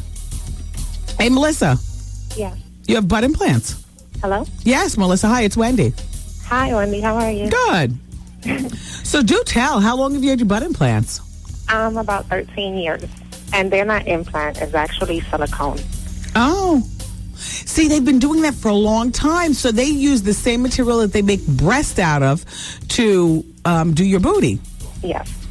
Everybody, and these implants have been around for a long time in one stage or another. It's just that since the whole J-Lo phenomena. How much did they cost back then? You go for injections weekly or monthly, however it is, and it's something like 20 injections. Each injection is about an ounce for like $500. Mm-hmm. Until you get your desired size. See, I'm a little shocked. So this silicone is not in a casing; it's just being injected and floating around in your body. Yes, it supposedly doesn't move from there. Okay. Have you experienced any drifting of the silicone? No. And your booty is big and nice, or is it just sensible because you started out really, really flat? No, it's pretty big. Wow. Have you gone bigger in the recent years? No. I do want it to look natural, so. Yes. I stopped. Have you ever regretted your choice of getting silicone just injected into your body with no casing? I mean, at least the implants have the casing, so, the only way the silicone will affect your body is if the implant bursts, and I don't like this way. I mean, this is the old school way. Have you ever thought of getting a new way? No, I don't even know if I can. But I know it does affect you when you're older. Yes. Because it gives you like osteoporosis. And autoimmune. Disease. Yes. Yeah. But yeah, I mean, it says you were 33 here. You got them when you were 20 years old. Gee, where'd you get that kind of money? You were dating a drug dealer? Doing my thing. Huh? Doing my thing. What are you grew up wealthy? No. I had a hustle. You were the drug dealer. Oh, sisters be doing it for ourselves. Thank you for calling, Melissa. Okay, anytime. All right, bye-bye. Bye-bye. I mean, that's one person's story of the butt injections. I definitely would not suggest that way. You heard that even she regrets it. I mean, she was 20 and carefree. You're getting her butt injected with silicone and no protective casing. Yeah. Ooh, silicone is like the medical devil. And it's really sloppy to scrape out. Like if, a saline implant burst, it's just water and salt. It just absorbs into your body, and not so much salt that it's going to give you high blood pressure. It's not like that. When a silicone implant bursts in your body, like I've seen it on TV and stuff, the amount of goop, it's like cleaning up. When the oil company comes hair, that's what it's like. Except the consistency more of like jelly, but not jelly that just washes out. It's all gooey and yes, like that. Let's extend this for just a moment. I want to talk about Valentine's Day. First of all, here are some facts. Men, what does she really want for Valentine's Day? According to a new poll, men, you can skip the chocolate and flowers and move straight to the bedroom. More than 52% of women said that they want to have sex on the most romantic day of the year. That was the result of a survey done by a condom company. Apparently, 52% of women want to have sex. 45% of women are looking for greeting cards. 41% of women are hoping for flowers. And a surprising 30%, just a mere 30% of women care about chocolate. Only 20% of women were angling for jewelry. And 1 in 10 women were holding out for sexy lingerie. So there you go. They want sex. I think people make a bigger deal of this day than need be. And what does she really want? Girls? Wait, I already did what we want. Stop. What the guys want? Yeah, no, I don't know what the guys want. Okay. I mean, I don't have that. I actually can probably guess. They want sex, but not just any run-of-the-mill sex that you give. They want a half-hour professional, followed by turnover and grease up. Yeah. That's what they want from Val. Damn, I forgot. Wendy, man. My boss came into my office, and he basically brushed up against me with his penis. Okay. Oh. Yeah, so I don't know how should I handle that situation? The Wendy Williams Experience.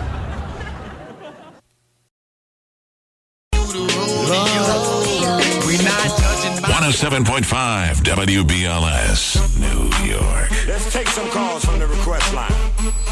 Caller number 1. Earlier today, she talked to radio host Wendy Williams. Dateline's Hoda Kotb talks with New York radio DJ Wendy Williams. Earlier this year on Wendy Williams' New York radio show. Wendy Williams is a national syndicated radio personality. Jimmy's guest tonight, Wendy Williams. Why is Wendy Williams fast becoming the queen of all media? She's made her mark making celebrities extremely uncomfortable on her popular New York radio show. She's got a TV show on VH1. Please welcome troublemaker Wendy Williams. Oh, my Lord, am I ready for this day? That was the most erratic, weird interview I'd ever heard. The Wendy Williams Experience. Damn, baby. Broadcasting live, it's the queen of radio, Wendy Williams.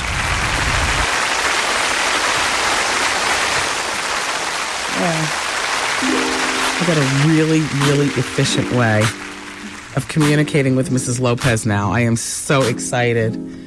We've been together for almost 5 years. Little Kev will be 6 in August. And, we love her.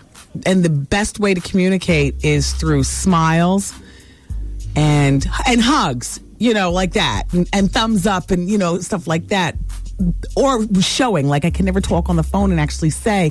It's always best for me to show and do. But honey, remember when I was telling you last week I was going home to make my family ribs and potato salad? Why did I plate? All right, because I made it that night. So that means the next day, like I make my son's dinner every single day and I put the saran wrap on it and put it in the refrigerator, the vegetables and the meat and stuff like that. And all she has to do is put it in the microwave. Why last week did I ask him my usual question when I got home? How was dinner? He said, terrible, Mommy. I have good news and I have bad news. He's very dramatic like his mother. I said, well, what is the good news?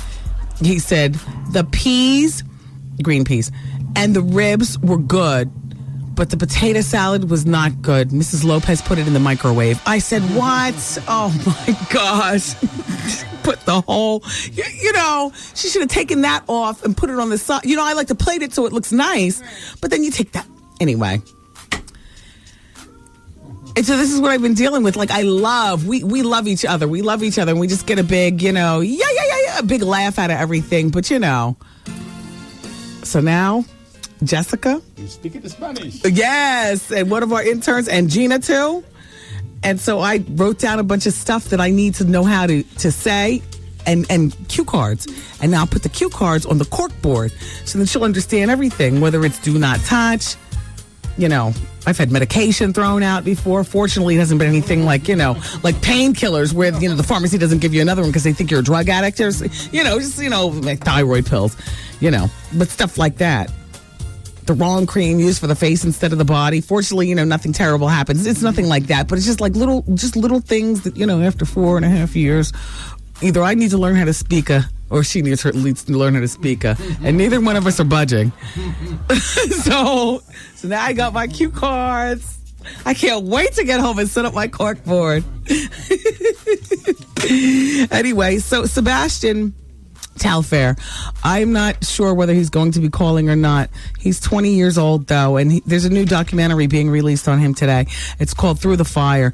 It's a really phenomenal story he has. At 20 years old, he's a thoroughbred, basically, in this whole basketball thing, right down to when he was 13, he wanted to get a tattoo, and his older brother, who had never lived out his NBA dreams, but was perhaps living vicariously through young Sebastian, who at that time was 13, was like, don't get that. We want to keep you pure and clean because you're going to be a star. You're going to be a star. Yeah, exactly. Kind of like Serena the Williams is, Grew up in the projects and stuff. Whole bunch of family, who wants to, who's counting on him to smack the ball home so that he can, bring the money home and take them out of their situation. I mean, just a really interesting story. So today it's released, a limited release. It's a documentary. Sebastian Telfair, he's with the Portland Trail Blazers. In New York, in Los Angeles, of course, Portland, it's released. In Massachusetts, Toronto, D.C. It's already won 3 awards. So, I don't know what the hell his manager thinks I'm going to say to him other than, congratulations on everything. I don't know, who he's messing around with. Maybe there's something to hide. Maybe one of you all needs to get on the scene. Oh, maybe that's him on the telephone. That would be great. It's really amazing. Incredible. I mean, I've heard his name before. I've never, I'm not a sportsy. I've never seen him actually play or anything, but, was that him? He's in practice. Oh, any excuse is better than none. Okay. KMA.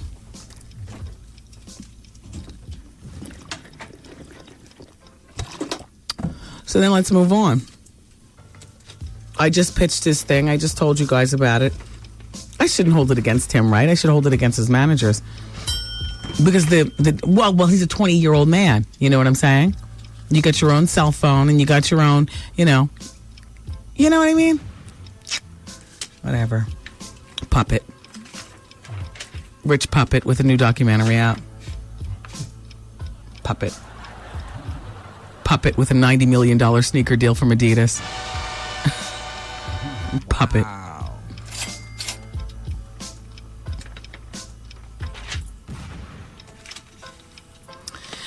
All right, let's go back to the gossiping.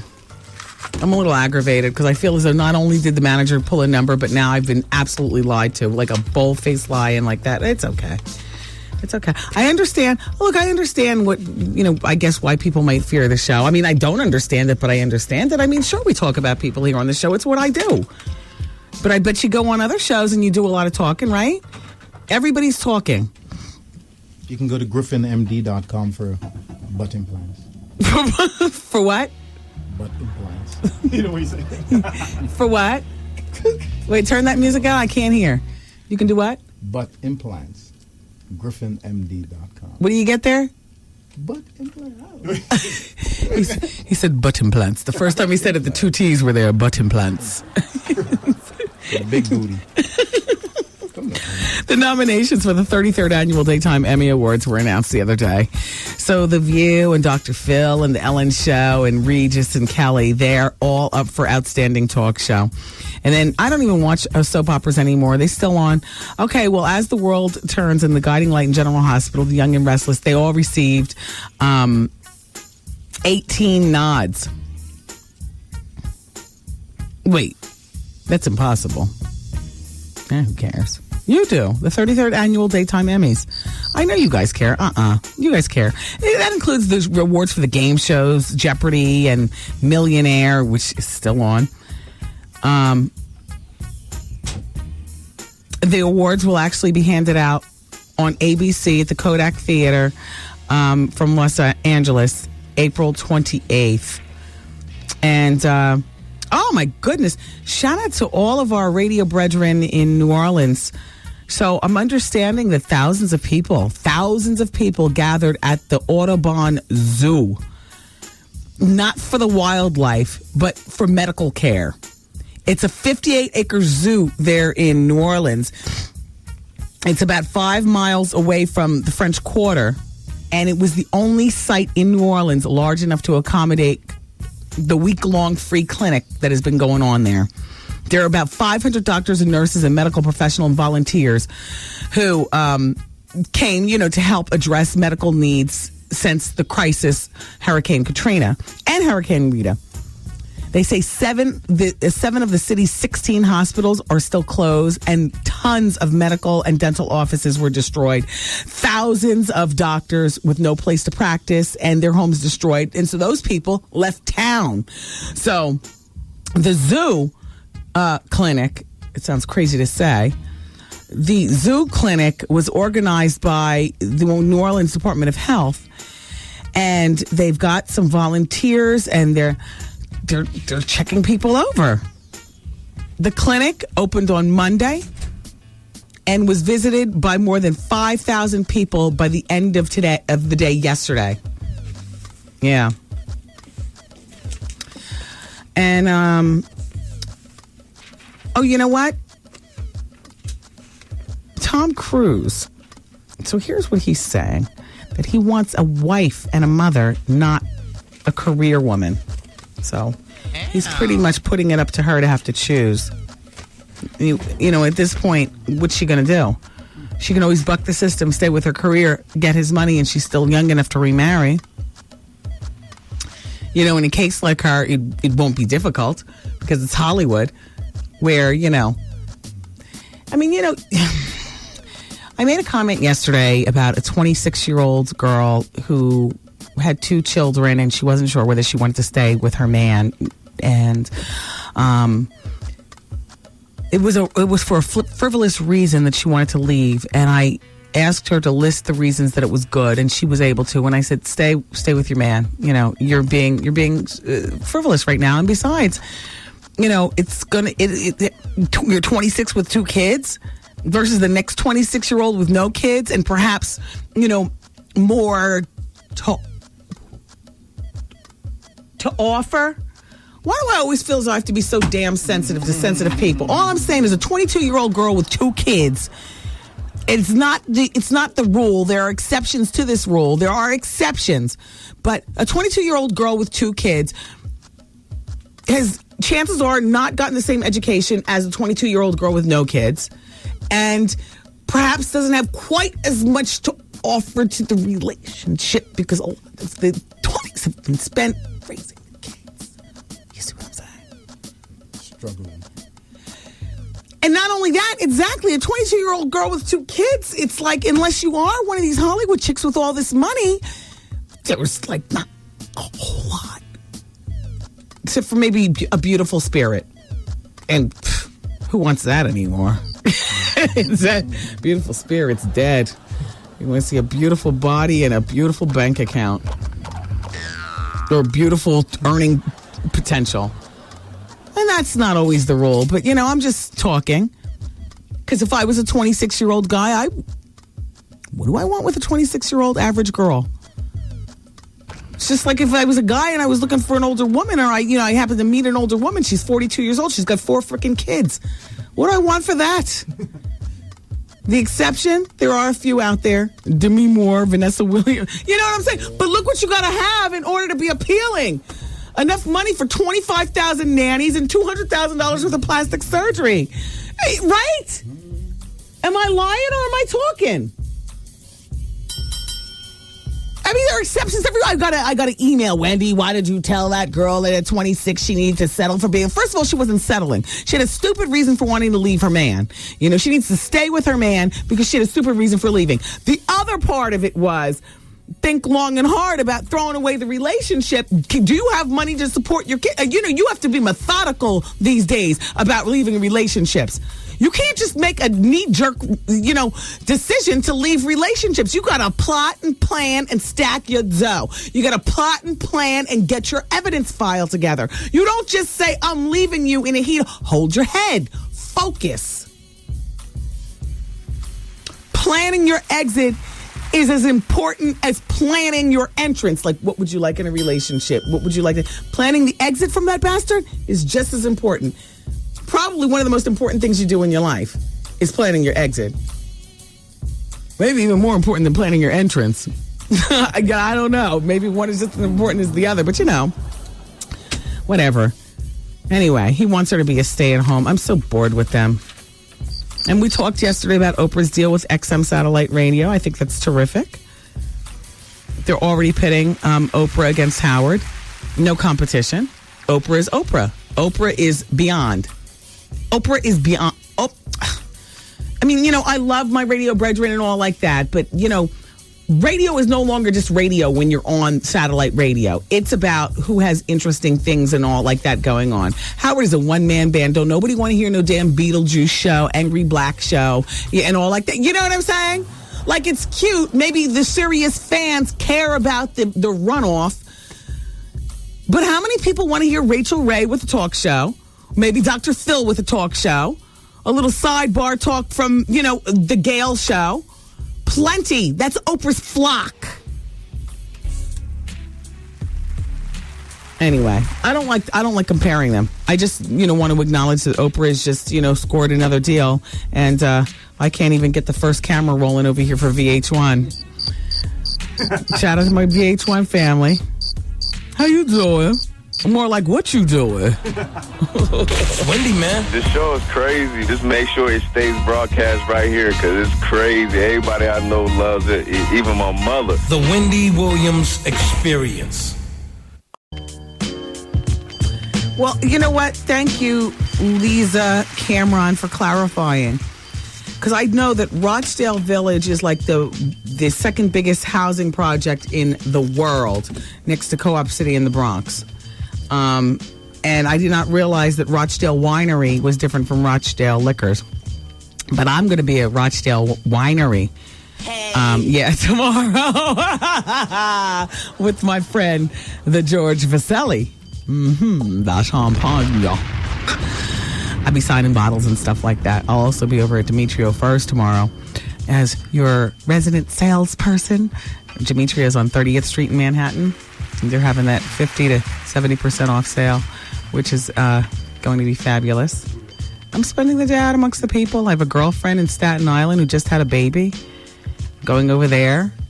Tara said, what is it? Rochdale Winery. She said Rochdale Village and Co-op City are not projects. What did I say, housing projects? What'd she say, housing project? Yeah. Oh, I'm in apartments. I'm sorry. I apologize. Oh, I'm so... No, maybe you should have pressed Dan. Please. Dax, I have you now. I apologize, you all. I apologize. But yeah, my girlfriend had a baby in Staten Island. I'm going out early. I'll be all around tomorrow. Until it starts to snow. Anyway, but thank you, Lisa. Lisa, then, are you going to be at the winery tomorrow? Good. Great. Excellent. Okay, I have to talk to line number 3. Tamia is 24, and she thinks she knows the lady who faxed about being the girlfriend and finding out that he lives with his baby's mother. Well, how does everybody think that they know who this is, Tamia, considering this is such a common problem? If you listen to Advice Hour here enough, we hear this like once a... Hello? Hello? Yeah, what's that noise? Tamia? Hello? It's Wendy. Hi. Oh, hi, Wendy. Hi. How are you? Good. What makes you think that you know who this person is? Well, because it's a good friend of mine. And because I missed when the beginning when you started reading the facts, I wasn't sure if you were responding to someone else's facts. So, but I have a friend who's in the same situation. She was dating a guy, and she just found out that. Well, she's dating him now. Mm-hmm. And he's living with his baby's mother. Yes.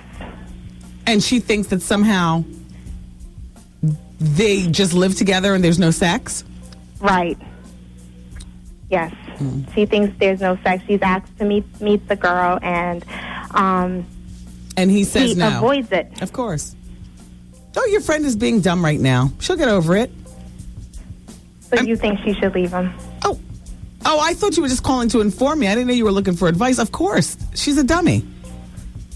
Dumb, and naive. But we all have those tendencies sometimes. But she should leave him sooner than later. If she possibly thinks about taking off the condom and getting pregnant with this joker, forget about it. He can't even afford... Anyway. Did the girl leave her name on the fax? No, she didn't. I have to go. Bye. You want to hear another good one? You want to hear another dim light bulb? I hate to say this. I hate to say this, but some things are just so obvious. Look at this. Wendy, I wish to remain anonymous. I've been seeing this man for 2 years. I've never met his family. I found out that they don't even know about us, and we haven't gone out. We used to see each other at least once a week. Now we only see each other maybe once or twice a month. Every time I ask him to go somewhere with me, he has a reason why he can't go. We live in different sections of the city. He has only come to get me 2 times, and that was late at night. He is an older guy, over 40, and I'm in my 30s. Still dumb in the 30s, like still making these kind of. What do you think? What do I think? I think that this guy, either he's so embarrassed by how you look, and believe me, there's some guys who are like that, but maybe you're good in bed. Either he's so embarrassed by how you look, or he's so married and embarrassed by you, because even a guy jumping off would have come to see you and paid more attention to you than this. Or maybe you're the third string of jump offs. Either way, you don't belong there. You know where you do belong, though? You belong any place where there's nobody but you. You really do need to take some time to get to know yourself, because there's no reason that a woman in her 30s should be asking what she should do in a situation like that. This is such a 20-year-old question. I'm embarrassed for you. Leaving him alone is not your biggest problem. Your biggest problem is that you had to ask, and that you've stuck around. How long is it? 2 years. She said, I've been single for almost 2 years. Your biggest problem is to find out why it is that you would stick around in a relationship like this for almost 2 years. And we all put up with a lot of crap, in past relationships, present, whatever. Nobody's perfect, but I'm just saying, this right here is just plain stupid. Oh, I'm sorry. Hello? Hello. Hi. Hi. Am I talking to Wendy? Yeah. Who else talks like that? Yeah. How are you? Fine. Good. My name is Tiffany. I live in Jersey now. I just had, I wanted to ask you for some advice. Okay, I've been messing with this guy since I was 15. And I got pregnant when I was 17. Mm-hmm. And I'm now 18. But, a whole bunch of drama then occurred in between then, and he has an outside child. So, I don't know, what should I do? And now, it's kind of rocky after the baby is born, so I don't know. Yeah. When's the baby going to be born? He's already born. Oh, okay. He's 3 months. Okay. Oh, congratulations. Thank you. So, what are you doing for yourself now? You got a brand new baby. Tell me about your life. Okay. Full-time or part-time? Part-time. Mm-hmm. Where do you live? In Jersey. No, but I mean, with your mom or? Oh, Dad. Okay, you live with your father. How did he take the news of you being pregnant? He really didn't like it. Okay, well, now how's he adjusting to being a grandfather? He's getting over it slowly. Okay, now what are his feelings regarding your baby's father? What is he doing? What are your father's feelings regarding your baby's father? Oh, nothing. He just kind of avoids the situation. Yeah. Well, how old's this guy? 25. Yeah. He saw you coming. When you were 15 and he was 20, he knew that he had something that he could manipulate. Oh. And the unfortunate part is that you got pregnant. The fortunate part is that you ended up delivering a healthy baby. So now it's about you and the baby. Yeah. And he's 25 years old. He's got another baby. Yeah. And the baby's 4. 4 years old. Yeah. So he's never really been with you as a boyfriend? Yeah, the whole time. Okay. All right. Well, did you know about this baby all along? No, I didn't at first. I knew a couple months after he was born. Okay. So you've gotten over the cheating because apparently that was years ago. Yeah. Okay. So now where are you at now? How is he behaving as a father? How is what? How is he behaving as a father? How is he behaving? Yeah. So. It's just like enough just to get by. Enough what? Love or money? Money. Yeah. But it's not all he could do. It's just like, okay, here, just to say I'm doing something. Well, I mean, if you're asking me what you should do as far as staying and being his girlfriend, yeah. I mean, it seems to me that you don't have enough flexible time right now to obligate yourself to a romantic relationship. But I think that what you need to keep in mind is that he must stay in the child's life because, a child should, there are exceptions to this because, not every man deserves to be a father, but a child should know his father. And a man should be obligated to financially and emotionally take care of his child. Yeah. Now, as far as you and who you're going to get sex from, girlfriend, you already have enough catching up to do. You said there's just barely enough money to get by, and you're in school part-time, you said? Okay, but the other part of your time, you need to take your behind and get a job. Yeah. Yeah, it's time to grow up. Okay. And I understand that your body is yearning for affection and things like. You need to put that on hold. I mean, no, it's not. That is just like. But that's what that's the love, I guess. No. That's how the relationship with the boyfriend changes. No. If you take away the physical part, you will learn to deal with him as your baby's father. You will have to learn to deal with him. And as far as the money, you get from him what you can get, and the other part of it, you get it yourself. You're in school part-time. The other part of that time is supposed to be you working. You're not supposed to be out having fun with your friends and looking for new boyfriends at this particular time. Because the baby's only 3 months old. You got to get your sea legs into motherhood and womanhood. Yeah. You're a grown woman now. And it's time for you to rethink that plan about living up there with your father. You're grown. Get out. Okay. Yeah, he hasn't said that yet? No. I just turned 18. Whatever. That's coming. Get out. Okay. Yeah. All right. Well, I wish you well. Thank you. Take care. Bye-bye. Oh, gosh. We got to take the break. More gossip, more drama, conflama. It's the Wendy Williams Experience until 7 on 107.5 WBLS. Wendy, the greatest show on earth. Wendy Williams Experience.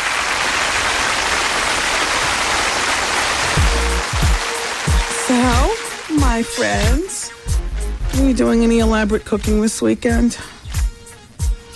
It's supposed to snow here in New York. We're supposed to get 8 to 12 inches of snow. Ow. When I found that out, I said, well, let me go to the grocery store. I went to the grocery store this morning, got a whole bunch of stuff.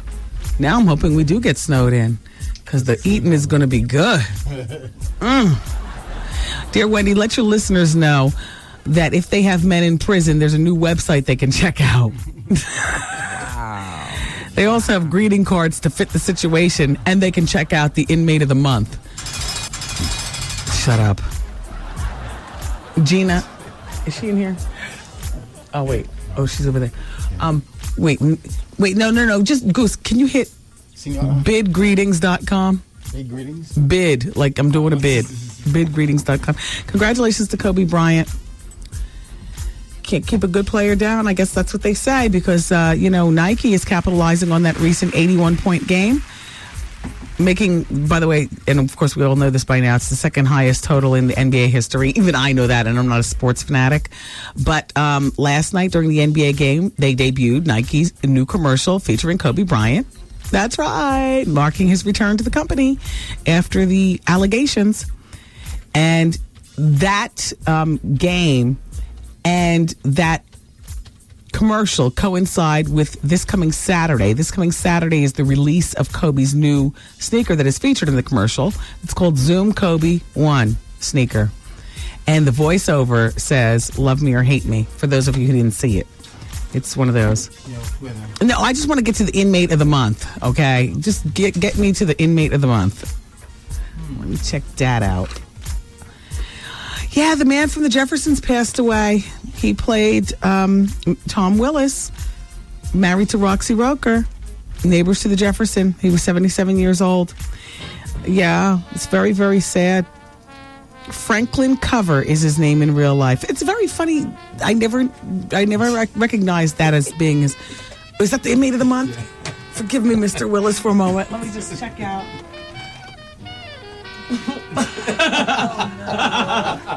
What's his name? What's he in for?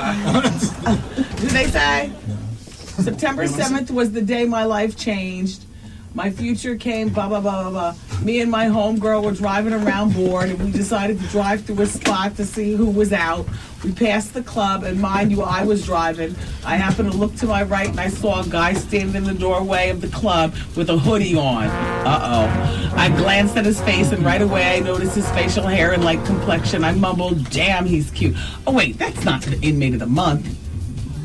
Damn, these are the kind of stories that you could read on bidgreetings.com. We might have to put that website in a rotation. That was hot. That was started out to be like one of those stories in Forum magazine. Wow. I looked over and he was hot. Back to Willis. Yeah, so he was 77 and his real name is Franklin Cover, and he died of pneumonia on Sunday at his home in Englewood, New Jersey. Yeah, he had been living there since December. Apparently, he was recuperating from some sort of heart condition. And, he played Tom Willis on the Jeffersons in the Deluxe Apartment in the Sky from 1975 to 1985. While I only remember him for that, apparently he also did Will and Grace. I missed that episode. He did a spot on Living Single. I missed that. Mad About You. Missed that. ER. Never watched. The Jackie Gleason Show. Who remembers?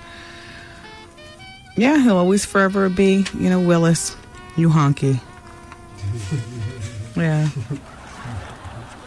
George. Kelly Osbourne's back in rehab, second time around, still getting high. It's difficult. It's difficult. You quit, but a lot of people end up going back. Yeah, she's in just a little over a year. She's been out of rehab, and now she's back in. It's drugs and alcohol. Back then, it was her dependency on painkillers. Now they're being a little bit more honest. Drugs and alcohol. Isn't it me who always says whenever they say painkillers, it's buzzword for cocaine, gorilla, love boat, speedballing, crack smoking. Speaking of hay, I don't know whether this Tyra Banks episode came on or whether we have some tasty morsel to look forward to. I have no idea. I'm always working when that show comes on. Then in the morning it comes on, but I'm busy doing stuff. I sometimes try to watch. This pregnant 37-year-old woman named Lisa Clark fell in love with her son's 15-year-old friend. You don't know what button to press for that, do you?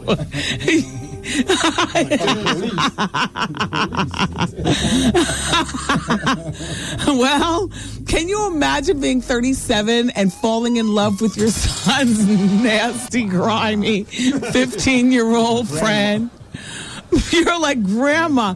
But those 15-year-old boys, if a 15-year-old boy gives you a second glance, you're very, very, I guess, flattered by that if you have nothing else going on in your life. I don't know. Even if you do have something going on in your life, you're flattered for a second. We got a high school located in this building. There's some days when Miss Wendy comes in and I just be feeling like I'm doing my damn thing. You ain't never getting them that action, right? The girls never look at you? Like young girls? You're flattered and then you move on, right? Like a sensible, can we talk honestly about that? Yeah. A sane person you don't touch, you're not looking, you're not glancing, it's not making your day unless somebody called you the sea hag earlier. Just a feel-good thing. But and however, them little boys down there in that high school, and the girls too, Little boy gives you a look like, and then the girl looks like she wants to cut you. Ooh, Miss Wendy feels good for the next hour. He wanted it, and she wanted to cut me because of it. All right. But this crazy broad, 37, falls in love with her son's 15-year-old friend. She has the nerve to go on Tyra Banks' show and talk about it. She's due to give birth to their baby. Now, you extend me. Don't you cut me off. Affiliates, give me another 2 minutes. Unbelievable. She's due to give birth to their baby. Wow. February 20th. And she was surprised and concerned by, did I mention to you that they got married also? Oh, no. Okay. So listen to what she's surprised and concerned about. Her young husband's disappearance last Friday. She has no knowledge of his whereabouts. Yeah, okay. Yo, dude, just hide me here. Dude, I'm in way over my head. Dude. Producers at the Tyra Banks show, where this girl is scheduled to appear, denied in a telephone, said that the woman, the old lady, the 37-year-old, denied in a telephone interview that she had anything to do with his disappearance. They got married in November after being charged with child molestation for her relationship with her son's friend.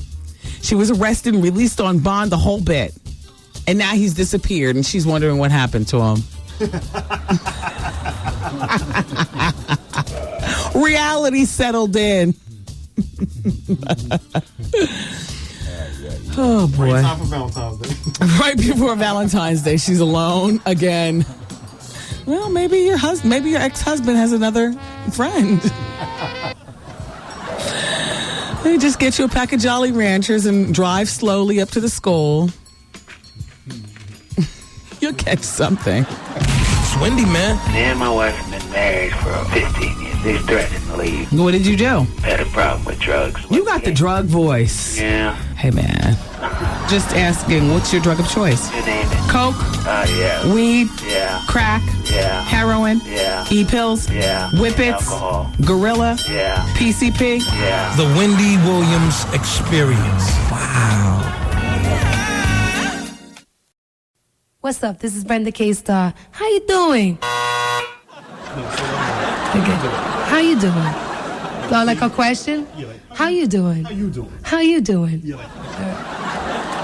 What's up? This is Brenda K-Star. How you doing? I don't understand. Like, say it again. How you doing? Huh? How you doing? How you doing? How you doing? I don't know how to do that. Say it again. How you doing? How you doing? How you doing? It's like a question? Yeah, like a question. Okay. Mama! What's up? This is Brenda K-Star. How you doing? How you doing? How you doing?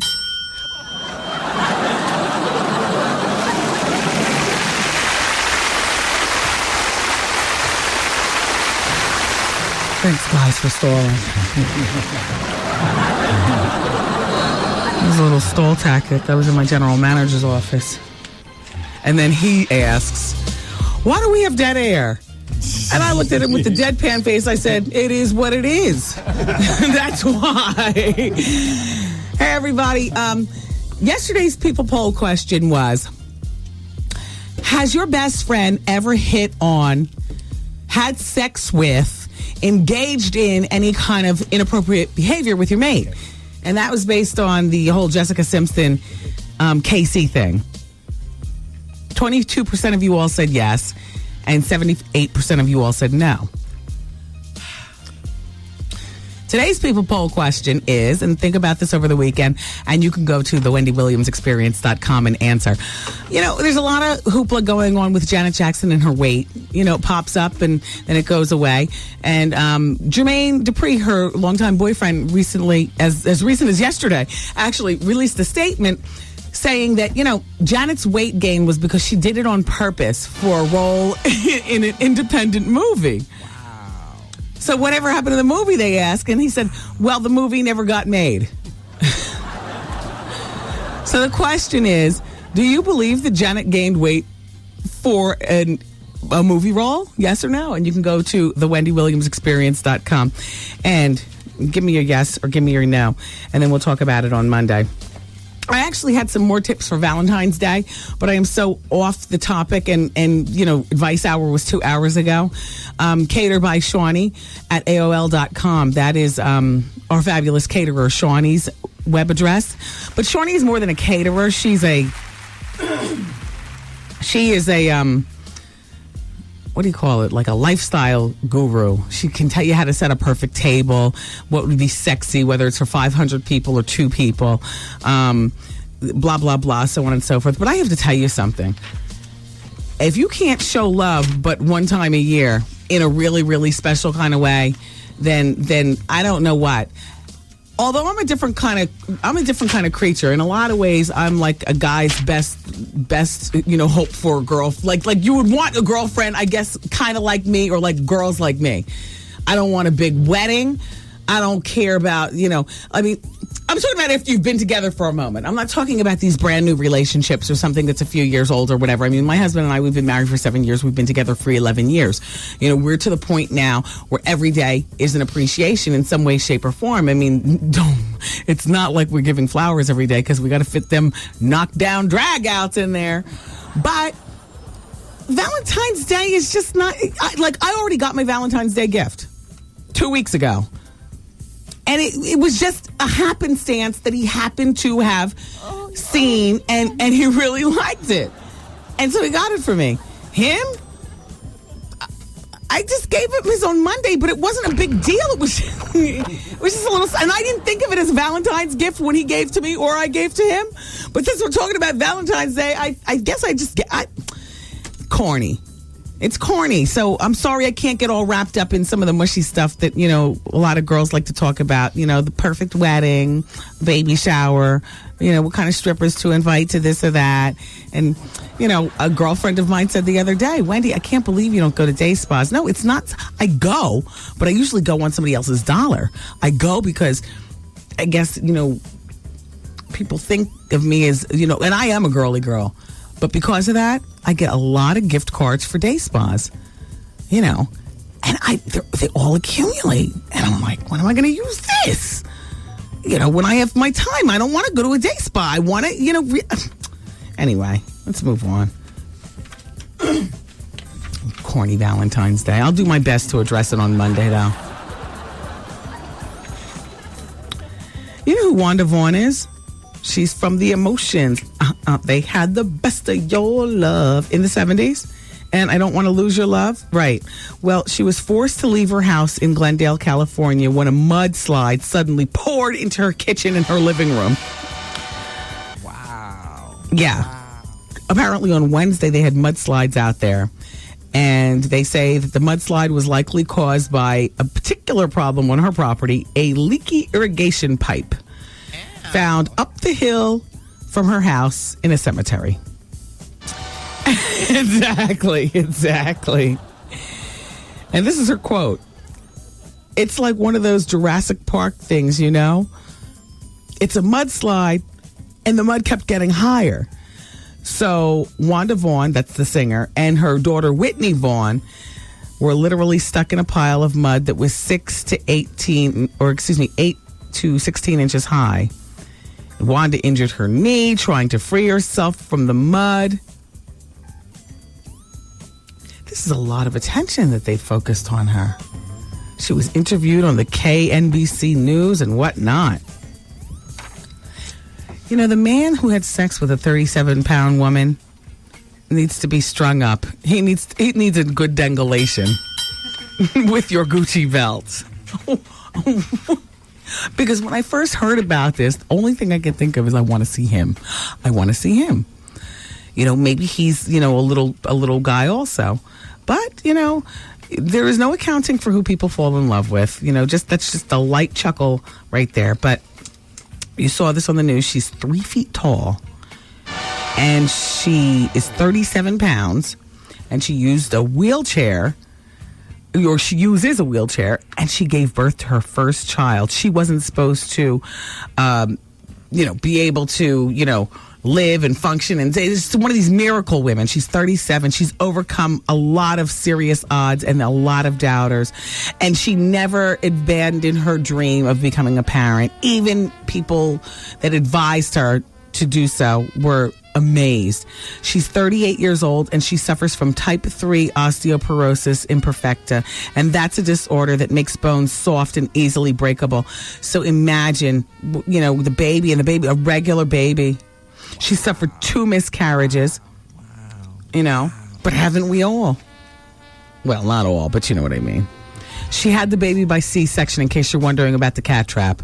Because I was like, well, if she's breaking bones, then geez, Bones of brick. Yeah, exactly.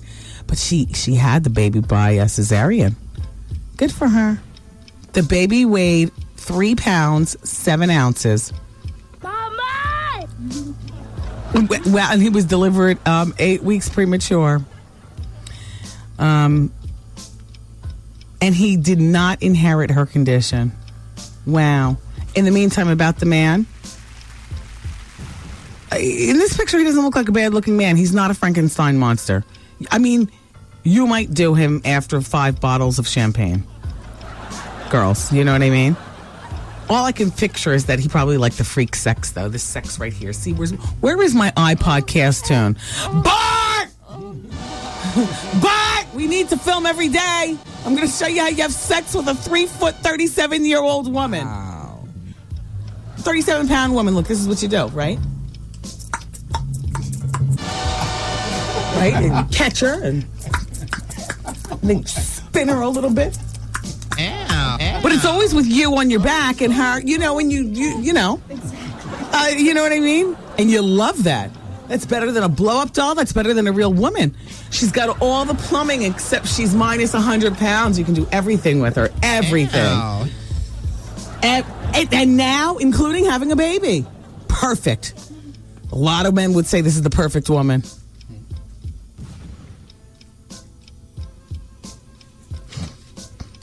Spike Lee is criticizing 50 Cent regarding 50 Cent and Irv Gotti for promoting violence. And that's Spike Lee speaks in the new issue of Complex magazine, the February-March issue. We've asked Spike Lee to come on this show 150 times. Spike, you never come. You are on our pursuit list for spring. I don't understand what the big deal is. You can come. You have on your glasses. I'll put on my glasses. I got a new prescription. I'll be picking up glasses over the weekend. You just want to keep looking up. Well, he says, he spoke. He says, I love hip hop, but there are certain elements that are just problematic. You name your company Murder Incorporated. Your logo's got bullet holes in it. You changed your name to Gotti, and you wonder why your ass is in court. I mean, come on. You want to be a gangster? All right. Well, gangsters go to jail. Gangsters get shot. I mean, look at 50 Cent. He's made a lot of money, but whatever you are doing that makes you have to wear a bulletproof vest and put one on your 5-year-old son, it's time to take a deep introspective look. And then he didn't stop there. He continues. The whole mantra, get rich or die trying. That's criminal to me, he says. Whatever I got to do to get them rims, get that fly gear, get my biatches and hoes. This is Spike talking. I'm going to do it. F who I hurt, who I shoot, who I kill. That's crazy to me. And his video game, Bulletproof, I'm sorry. I can't get with that. So you want to read more about Spike? Pick up the February-March issue of Complex magazine. Hey, Spike, this right here is worth a whole interview discussion. Here's the blueprint for our interview. You always want to know what I'm going to ask you about, whether I'm going to ask you about your wife. Of course I'm going to ask you about your wife. It's what I do. But the other side of what I do, once you say, Wendy, no comment, Wendy, I don't want to talk about that, is we talk about this right here. I happen to be a responsible adult and a parent myself, and I happen to, we have certain like-minded views. I follow you, Spike. I know you listen to me. Apparently, you only turn on the radio when I'm talking about anal sex. Hey. And who's cheating. So therefore, you think that that's the extent of my conversation, and you're wrong. Elisa, I've primed the pump. Pursue Spike Lee in the next 10 minutes. A family claims they found a dead mouse in their soup. In the meantime, I'm so glad that family lost that $10 million lawsuit against Benihana. They said that the man caught whiplash, and God rest the dead. I'm sorry to hear about your that's Elisa calling. She might be saying Spike's on his way up the elevator. Yep, she just called him. She just called him? Yeah. Good. Did you hear? Elisa, I didn't say anything bad. I was just talking about the fundamental things that me and Spike could have in common and the fabulous conversation that we'll have. And we'll both be wearing our glasses. So, do I have time for the dead mouse story? Ugh. Do I have time to talk about Ice Cube? No. Well, keep it here. I'll fit in what I can next. Thanks.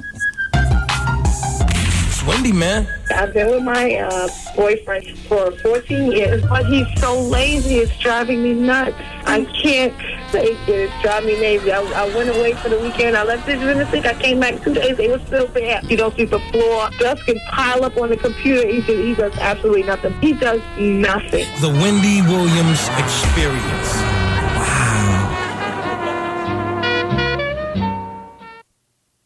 107.5 WBLS presents the WBLS Diet Pepsi Getaway and Play Trip a Day. Get aboard JetBlue Airlines and be our guest. Hey, this is your man Steve Harvey. I want you to be our guest March 30th through April 2nd at the luxurious 5-star El Conquistador Resort and Country Club in Puerto Rico, man. Lose yourself in the vibrant beauty of this grand hotel. Perched on a 300-foot cliff overlooking the Atlantic and Caribbean Ocean.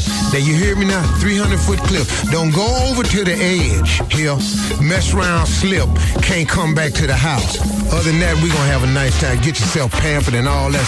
Join us on the 72 Par Arthur Hill Golf Course with stunning ocean views, Puerto Rico, for the Steve Harvey Celebrity Charity Golf Classic, and dance the night away at Wendy Williams Fiesta Caliente out on that island. I can't say the name of it, but it'll be the one over there that Wendy Williams owns. Listen to the Steve Harvey Morning Show each weekday morning at 7:15 a.m. He'll let you know when to call in to win. Be the correct caller and pack your bags. Presented by Tyler Perry's Medea Goes to Jail, back at the Beacon Theater, May 9th through May 14th. Come on, y'all, let's go to Puerto Rico. The WBLS Trip a Day Getaway. For more info, log on to WBLS.com. Courtesy of Diet Pepsi, light, crisp, refreshing, and the station giving you fun in the sun.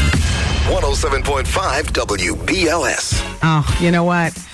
I wish I could, because you know what? I would have given you some unused certificates. You didn't sign your name. Look, she's a 27-year-old mother of 3, and she works hard at the Time Warner Finance Department as a data specialist. And she says that she's sitting listening to me talking about day spas, and I don't have time. And she says, Wendy, I'm not afraid to ask. If you have anything left over, can I take your place? You know what? I would have given you my thing, and you could have played me and gone in there and gotten rubbed up nice, because the year, day spa passes, they generally last for 1 year. And when the calendar year was about to flip, like in the beginning of December, I was scurrying around like, oh, God, I have to make up. Literally the whole month of December, I spent the whole month in day spa just using up stuff. I know, anyway. And I didn't even end up using all of it. I ended the year with about $500 worth of day spa, mileage. That, I didn't even bother rolling it over to this year. I just don't have time. You know what? I don't choose to make, that's not what I choose to make time for. That's all. Like, everybody chooses their time for something differently, If I have an extra 3 hours in the morning, I don't want to go to the day spa. I want to sit in the bed with my robe on. It's not necessarily that I go back to sleep, because then that interrupts my flow of sleeping. But I want to sit in the bed with my robe on, or, lay on the couch with my coffee, sort the mail, order stuff from catalogs. Yeah. I don't want to go to a day spa and be rubbed and have to get dressed only to get undressed again, only to have to get dressed again. Like, that's just, and facials and all that other kind of crap. Anyway, who's coming to Puerto Rico? Oh, say. Steve is having his celebrity golf classic there. It's presented by Tyler Perry's Medea Goes to Jail. And I just learned that David Levy is going to be on the island being filmed by MTV Tempo. And then, you know, of course, we're going to be doing our usual partying and, you know, what we do here on The Experience. Having fun. I am going to go to the day spa when we're in Puerto Rico, though. Only because I'm already on vacation and I'm already near naked, so it's not like getting dressed, applying makeup, putting my hair up, only to have to unfurl the whole ensemble to get on. You understand what I mean? And I'm going for a very specific thing, and I haven't even called. I don't even know if they offer this service. I want to get endermology. It reduces the appearance of cellulite. It comes right back, though, 24 hours later, but I'm getting endermology every day on the boss's credit card. I've been lining up the bosses to see which ones are going to be in Puerto Rico. Anyway, if you want to come to Puerto Rico with us, you can either listen to Win. Steve, every weekday morning at 7:15, lets you know when to call in. You be the correct caller and pack your bags. You don't need a passport for Puerto Rico. Somebody asked me that. I said, don't say that so loud.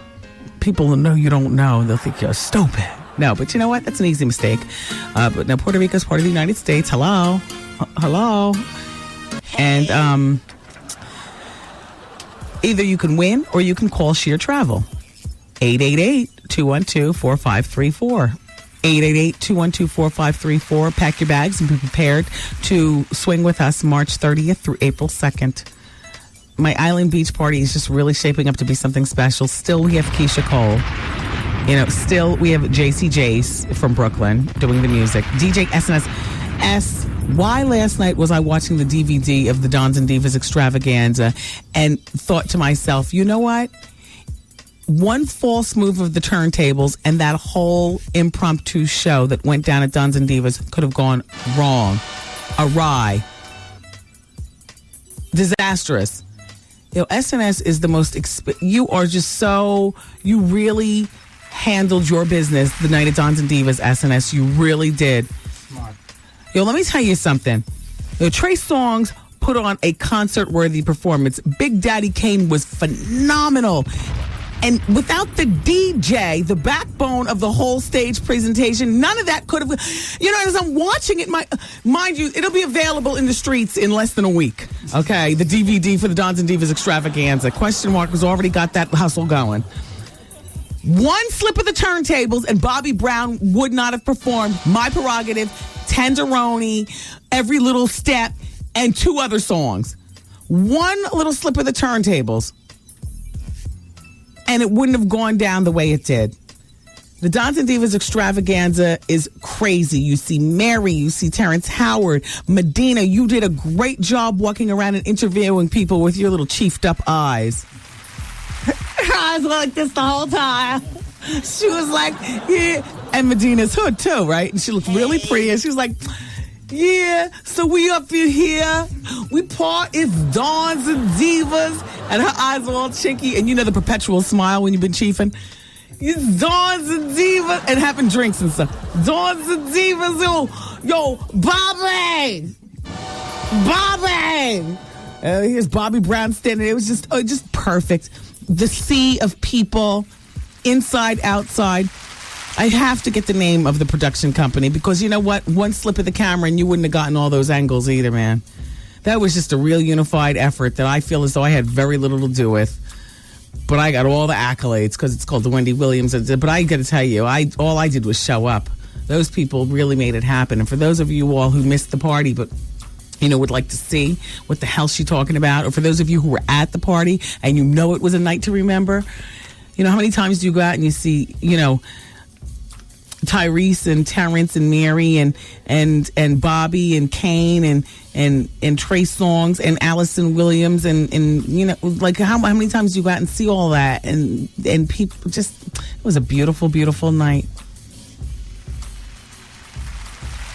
Yeah, I watched that twice last night. It was the rough cut, but I watched it. Yo, we up at the Dons and the Divas.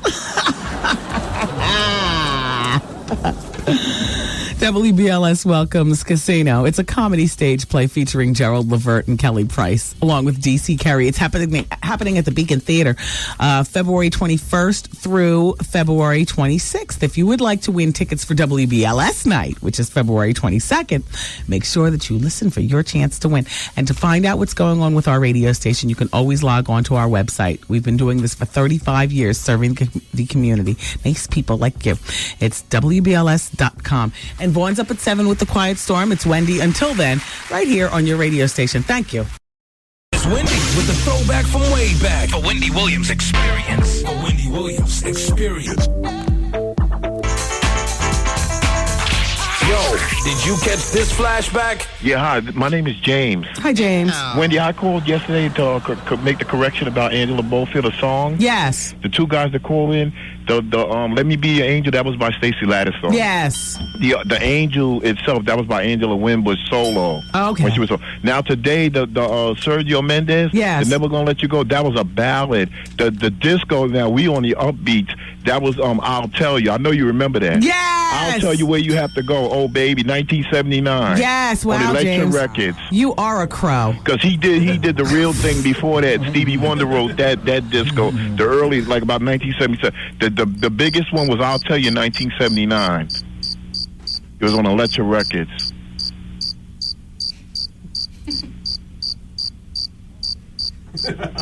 Wendy? Yes, James. And Wendy, one more thing. And when you mentioned the Try It Out, that was by Gino Sucio.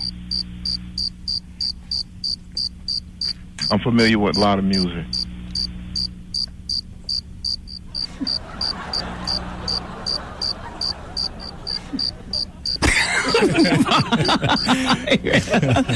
Okay. Thank you, James. All right, thanks. Have a good evening. We love you for listening. Bye-bye. All right, bye. We got him. This is it right here. Miss a day, miss a whole lot. Coming through your speakers, boy. It's Wendy, man. Am I understanding this message correctly from an audience member, Senorita Rita, who says that Tyra Banks' show today is America's Next Top Transsexual Model? No. How you doing? Well, that's different. All right. Well, let's keep things moving. So let's see. Where we left off, I was telling you about the mouse. Do you want me to continue? Okay. So apparently, a woman claims that her 89-year-old mother spooned a dead mouse into her mouth. Are you ready for the brand? Goose, you really have to get off the telephone because I don't have I need a drum roll and pay attention. Oh gosh, crap! I'll save the story. I need all my dramatic effects. So Slip and Slide Record did a deal with Def Jam. We heard about that yesterday. Great. Oh, money. Let's move on. So a woman. So like I said, Goose is off the phone. Says that her 89-year-old mother spooned a dead mouse into her mouth from a bowl of, you ready? Campbell's bean with bacon soup. I am so turned off. I will never eat that. I am so turned off. What's the grown-up soup that we're supposed to be eating now anyway? The one in the blue can? I forgot. No, Chunky's Campbell's. The Campbell Soup Company spokeswoman said that the company would examine the can and its Progresso. Progresso. I'm a Progresso girl now. They said that they were going to examine the can and its contents, which the family says it's stored in the freezer along with the mouse. The company spokesperson said that it's unlikely a mouse got into the can during manufacturing. Production is closely monitored, and they do the production there in Maxton, North Carolina. That's the plant where the soup is made. But the authorities say that the incident took place on January 26th in Irwin, North Carolina. In Irwin, Tennessee, about 250 miles from Nashville. The woman said that she believes the mouse allegedly found by her mother, Pearl, was in the can and could not have gotten into the pot of soup any other way. Well, how about just acknowledging that you don't have mice first? Because by saying it couldn't have gotten to a pot says, no, the mice don't usually go up there. They keep their business relegated to the floor. That's a good one. I have to go to Ghetto Heat. Shout out to Hickson. Can you just go to ghettoheat.com and tell me what's there? I haven't heard from Hickson in so long. Hickson is one of my main informants of back in the day. You went into darkness for a minute, Hickson. What happened? I've been missing that Ghetto Heat boy. By the way, have they made a decision on the King Center, or they're going to wait on that? Have the kids put the center up for sale? Because I'm hearing the word that they've put the center up for sale for $1 million, and Yolanda, who's the oldest, and Bernice are against it, but that the boys want it. Martin and that fine Dexter Luther King, fine as he wants to be, looking just like his daddy. That didn't sound disrespectful, did it? Oh, okay. Ice Cube has a new CD coming out. Laugh Now, Cry Later. It'll be out in June. I'm interested. It's a follow-up to his greatest hits collection, which hit stores back in 2001. And here's his quote on his new venture. It's a record that flows from kind of one tone to the next. Laugh Now, Cry Later really is a statement of the world today. You know, you could say it's a statement of the world, a statement of America, a state of urban America. Everybody now is doing a lot of playing, and nobody really thinks about what God's going to do and how he's going to make us pay when it's time. Scott Storch is working on this one. Little John, Swiss Beats, 18 tracks, Snoop Dogg, WC, guest appearance. I need Ice Cube to come through to promote this CD. I've always been a fan of Ice Cube, and I would love to talk with him. Plus, he's got a new movie about to come out. Let's say goodnight to some people. How about we go to the telephone? Hello? Hello? Hello, are you still giving away the tickets for Puerto Rico? Oh, yeah, no, sorry, but I can give you the telephone number to call to get tickets. Do you want to maybe purchase them? Sure. All right.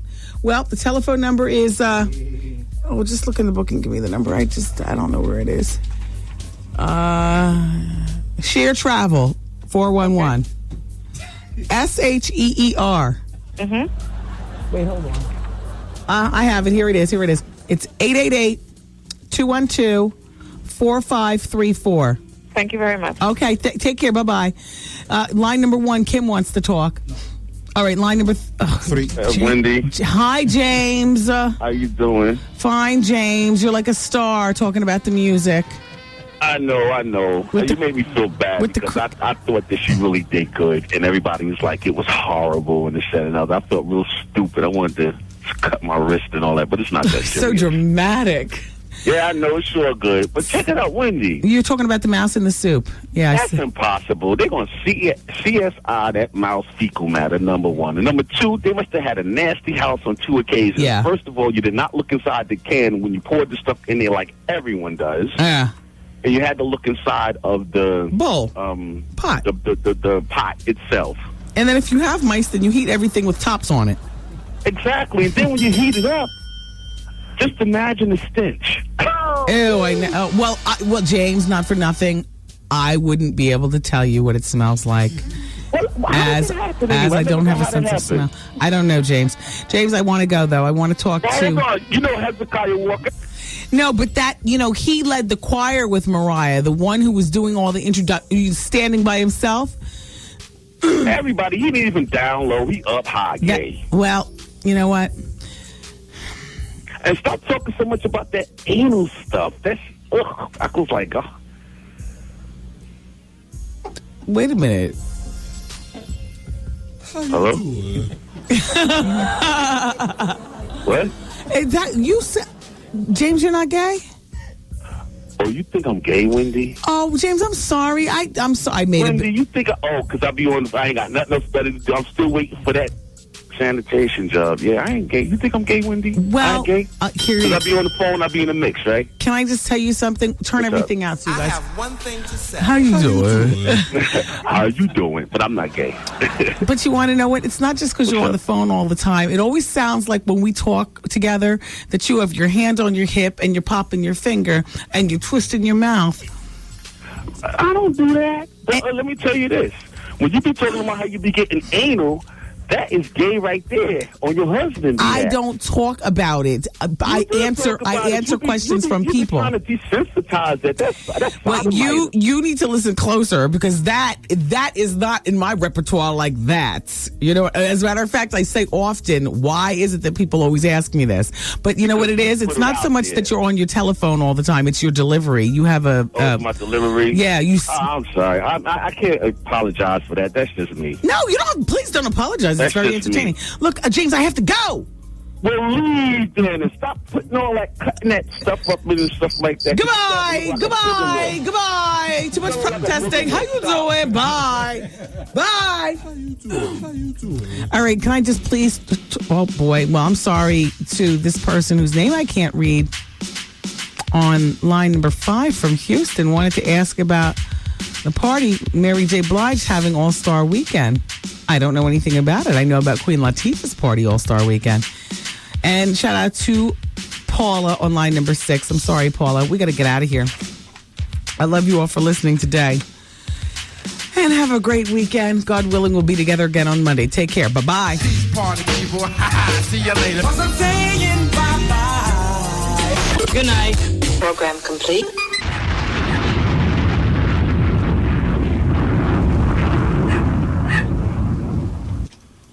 I mean, I'll be here until 7 for the bonus hour.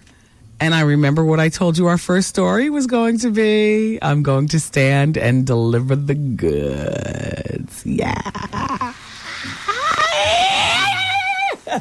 Keep it here, everybody. The bonus hour begins in just a few moments on 107.5 WBLS.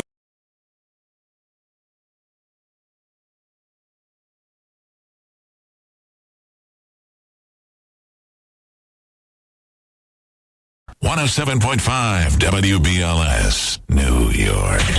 As you regular listeners know, from time to time, we have special guests here in the studio. What's up? This is Rachel True, Mona from Half and Half. What's up? This is Bill Bellamy. Hey, what's up? This is Sierra. This is Chuck D, Public Enemy, #1. Yeah. This is your girl, Remy Martin, and you're listening to the Wendy Williams Experience. Since you've been listening this far, we're going to throw in a little bonus hour. You ready? How long is this bonus hour going to last? I'm getting addicted. No, let me tell you. I love this extra hour. Everything is organic here on the bonus hour. Yeah, baby. Hey, yo, check this out. It's Wendy, man. Here it is. It's the bonus hour on the Wendy Williams Experience. 107.5 WBLS, New York. Come on, baby. This is our time. And like I promised you yesterday, I got that story about Jennifer Aniston. Except I'm not going to get to it right away. Well, actually, I can. I already did McDonald's and I already did St. Ives. So see, let me see who's on the telephone. Maybe somebody's interesting. I order the book and he wants to let everyone know the doctor is a. James is on line number 2. I'm not exactly understanding what the computer says. James, are you talking badly about Dr. Ian? I'm going to have to hang up on you. Yes, I'm talking about Dr. Ian. You're going to hang up on me? Yeah, if you're talking badly about him. No. I just wanted to let you know because you don't have too many people that put a product out.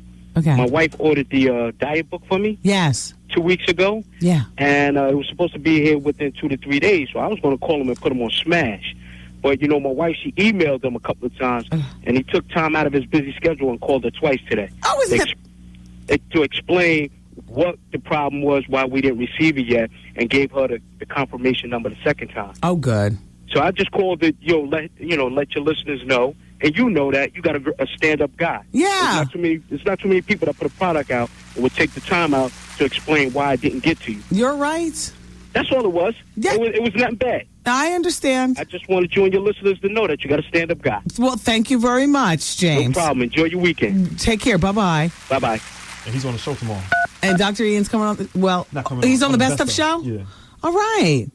Tawanda is, I don't even care about Randall from The Apprentice, but okay, line number 3. Hi, Tawanda. Hi. All right, so I don't care, but everybody else probably does. So you're 45, you're in New Jersey. Now, where did you see Randall? I work at the Taj Mahal. No.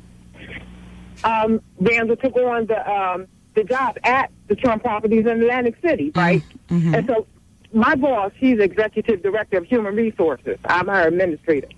And so her boss, who is VP of human resources, works in the executive office. Executive office is like where all the executives are, right? None of us are in there, Wendy. But his assistant, Nancy, right? Me and her are close because we have to work close together because of our bosses. And so I told her if she ever sees Randall, which I knew he would have to come there because Taj is the main property for it, to call me, right? So the first time she called me, which was like maybe 3 weeks ago, I wasn't there. But anyway, Monday she called me. She said, Tawanda, she said, guess who's sitting next to me, right?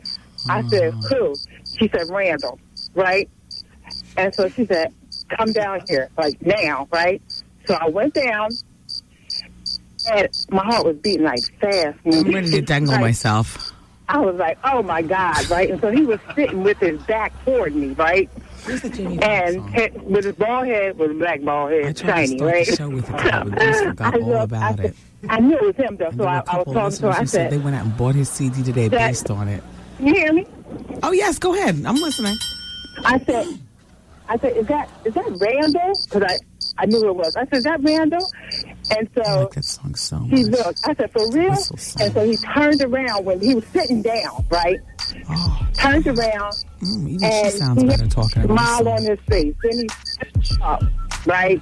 Just like a gentleman, Wendy. And he was nice. He was tall. He had on his black suit. Louder. Turn it louder. Coming out from the executive office, and he knew he was there. Well, he sounded wonderful. Gentlemen, you know? Yes. Well, Tawanda, I want to thank you for calling. And have a wonderful day. All right now, girl. It's our jam. Wow. The weekend's here. Oh, she's still there? Oh.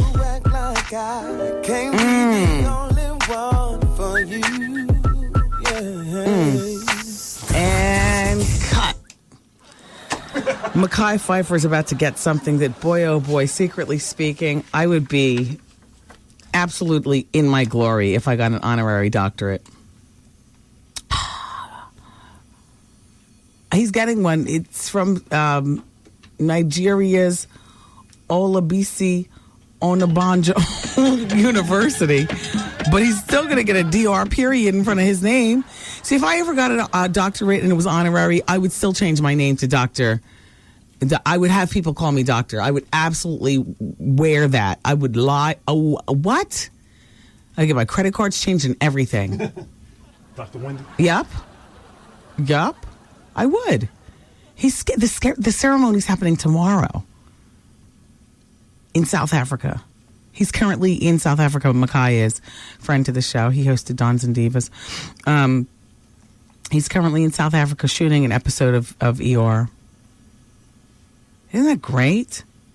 Some people don't really care about stuff like that, but I do. Just be another thing I could throw up in my father's face. Look, I made good. Weren't you working on one of these at one point, old man? I got mines. No, that's doctor daughter to you. My father and I have such a very unique relationship, and it really is all based in love. Everything is said like with a punch in the arm. You know what I mean? You know, you say something with a punch in. His birthday's next week. You know what I finally found? Oh, you know what? Let me just get to this Jennifer Aniston thing before you all leap through the radio and choke me. Hold on. Kelly Osbourne's back in rehab. Do you guys care? Yeah. Listen, it's very difficult to quit drugs. This is her second time in rehab in just a little over a year. In the beginning, she said she was having trouble with painkillers, but I always say that that's buzzword for coke, weed, ecstasy, needles, everything but pain damn killers. So she's back in rehab. And I was telling everyone earlier, too, Franklin Cover, who played Willis on The Jeffersons, passed away. He was 77. And he was apparently living in Inglewood, New Jersey, and was recuperating, actually, from a heart condition. And he ended up passing of pneumonia on Sunday. Yeah. He lived in an actor's home, the Lillian Booth Actors Home. But, we need to take a show trip over there to see who all's in there that we knew. Who knew that Willis was living right over there? We could probably... imagine going over there and see who we see. A show trip. Yeah, a show trip for celebrity spotting in Lillian Booth Actors Home in Inglewood. Why not?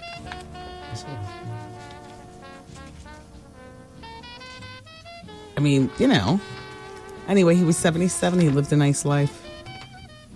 Is he survived by anybody? Yep. He's widowed. His widow, Mary, and his son and daughter. Isn't it normally expected, just because of crazy stereotypes, which so aren't true, that a woman will have her husband home and take care of him, but a man is more likely to put the wife, in the home? In her case, she put him in the home.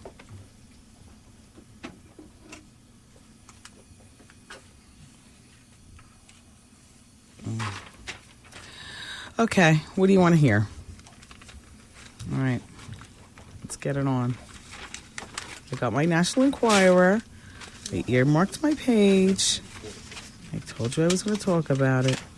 So here's what it is. Vince walks out on Jen. Pals say she's planning to have a baby on her own.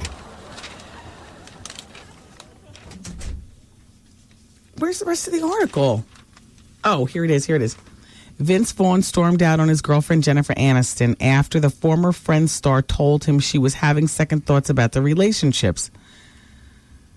Insiders say the two had a bitter late-night bust-up because Jennifer is determined to have a baby by the end of the year. Yeah, she's got something to prove. I don't like this. But Vince doesn't want to start a family yet. I hear that. Now friends say the couple are heading for Splitsville. Ironically, they met on the upcoming film set for The Breakup. Vince is totally in love with Jen, but he's not ready to start a family. He's pushing for the commitment, but the bottom line is that Jen doesn't feel ready for all the consuming relationship. Wait. This is a typo in the Star. Isn't it she's pushing for commitment, but he's not ready? The bust-up occurred when Vince, 35, stormed out of Jennifer's Malibu beach house at 10:30 at night on January 27th, leaving the actress alone all week before flying off to Las Vegas for Super Bowl weekend. It's not like she can go over to Courtney and David's house. They're expecting their second daughter. Or the second child. She's already showing in everything, Courtney Arquette is. Yeah. So it's not like, she can go over there at 11 o'clock at night. At this point, Courtney's ankles are swollen. First of all, exactly. Even though they're friends. Even though they're friends, there are boundaries.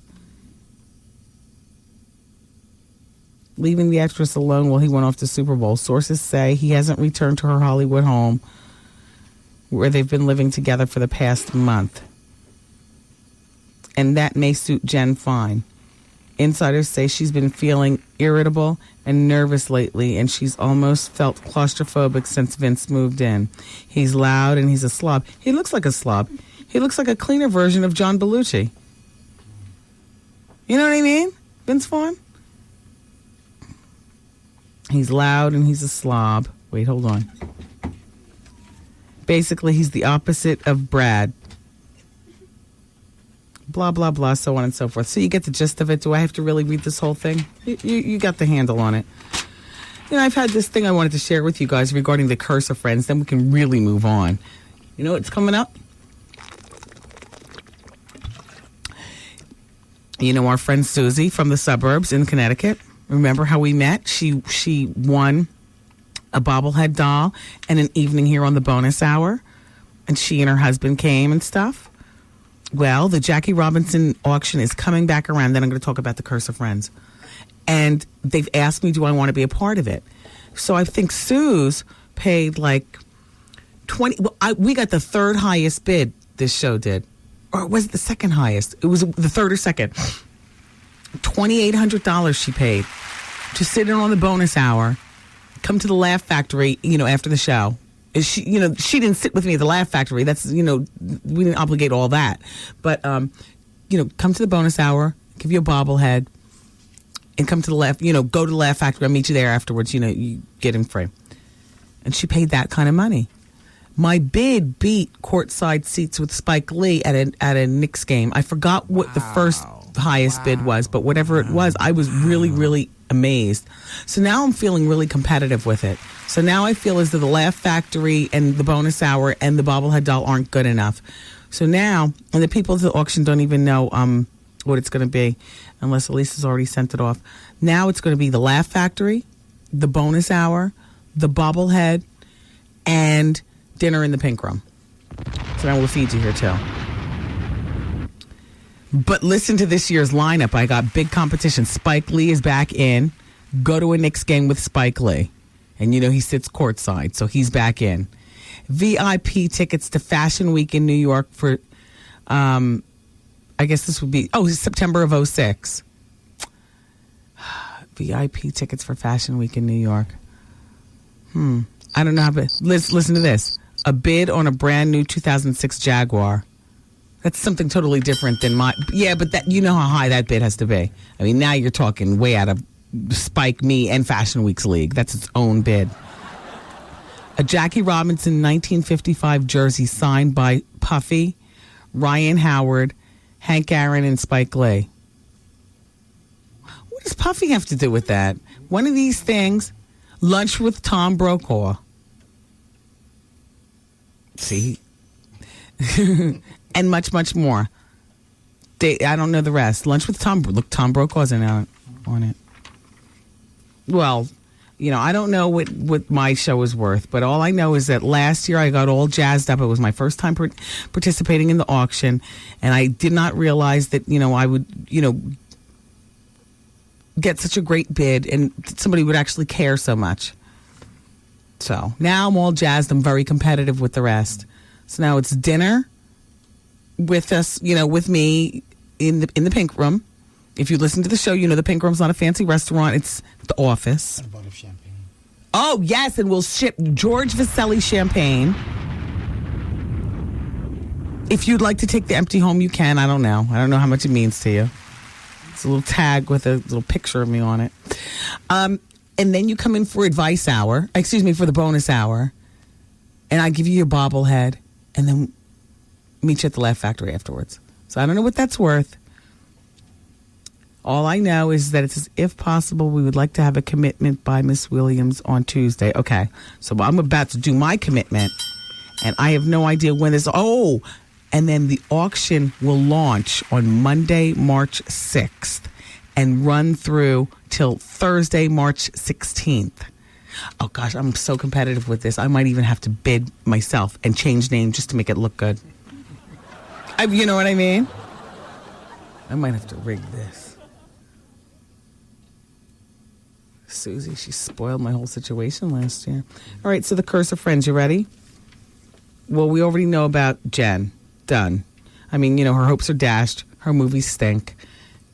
They're straight to DVD. Friends is over. Brad is gone. Boom. That's one of the curse. The Arquettes, they say that... Oh, I don't care. That show, Mix It Up, never quite caught on. Is that still... and Daisy Does America isn't getting any ratings. That was their show on the E! Channel. But they're about to have their second baby, so there's an upside to that. Joey failed. Due to poor ratings, Matt LeBlanc's show is being postponed by NBC. That's a precursor to being canceled, by the way. He's going to be paid for the whole season, no matter what happens. But, you know, Matthew Perry is not busy at all. Chandler Bing is his last big hit. That's it.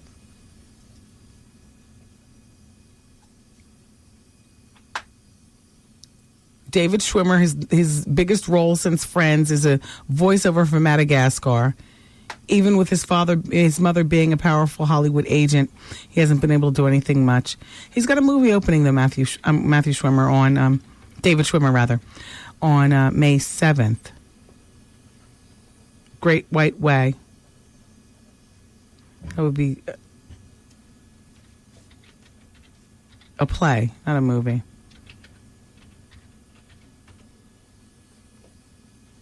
He listens to the show.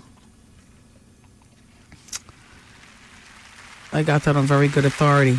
David Schwimmer, he listens to the show. That must mean he's in New York around May. Maybe we can have him come up. Hey. Let's talk about it. Lisa Kudrow's show never took off on HBO. I'm fading fast on this story. I don't care. Oh my gosh, are you ready for this? Holy crap. Listen to this. They're about to do a damn swoop down on William Shatner's 70-something birthday. How old is old man Shatner? I thought we put that to rest. If he killed his wife, we just let him off like OJ and Beretta. I have my theories.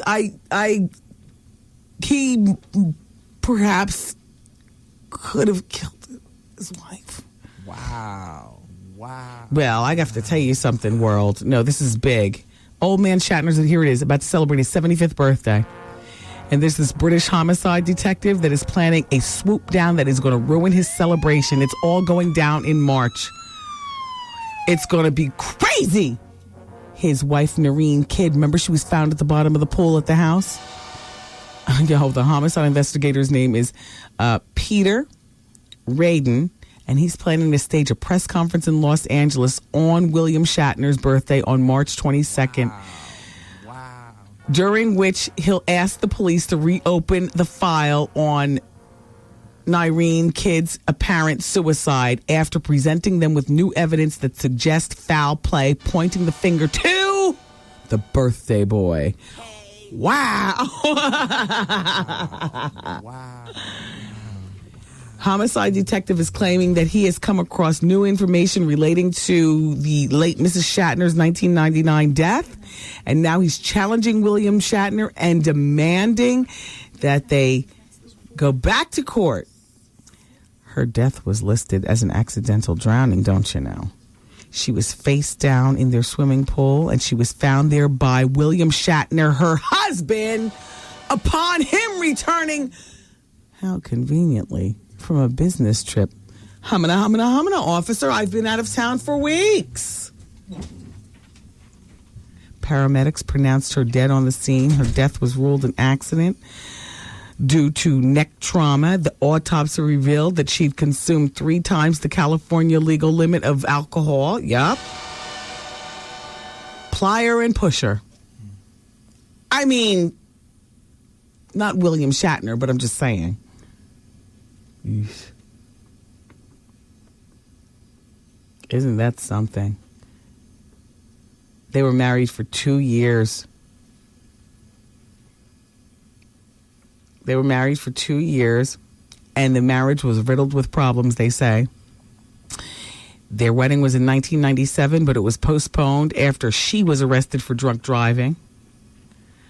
A month before their anniversary, their 1-year anniversary, he filed for divorce, prompting her to check into Betty Ford. They reconciled for a few more, almost another year before she was found dead at the bottom of the pool. So easy to make an alcoholic look like they fell off the wagon.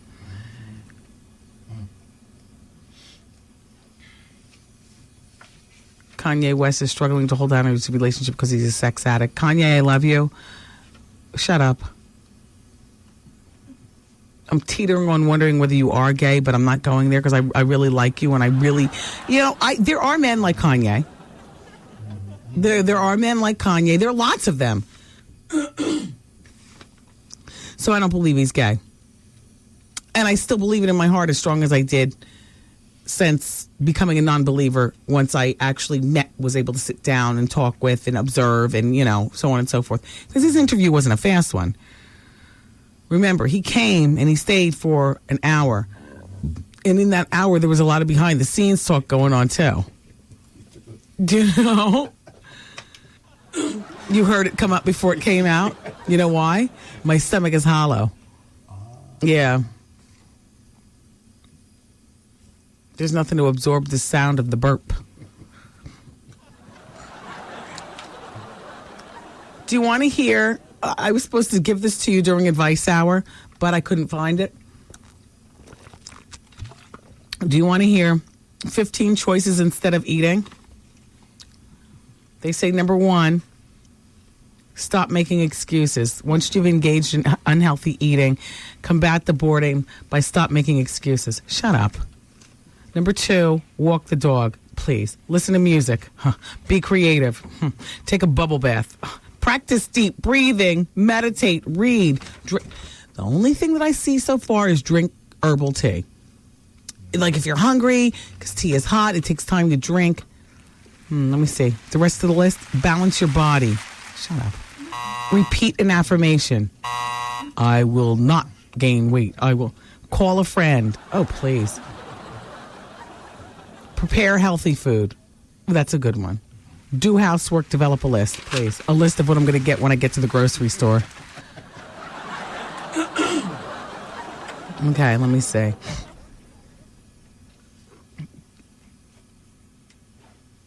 Oh, gosh. Paula's on line number 6. Can we please not mention this man's name? I'll get a Tourette's moment, okay, Paula? Okay. Okay, you tell the story, and then I'll get my Tourette's moment. Go. Thank you. Go ahead. Well, I was coming back from a business trip, coming into Newark Airport, picking up baggage at baggage claim with my husband. And by the way, I totally believe what you're about to say. I cannot I've always believe suspected that. it. Go ahead, keep talking. Should I mention the name? No, don't mention the name. I'll Tourette's it. You just talk.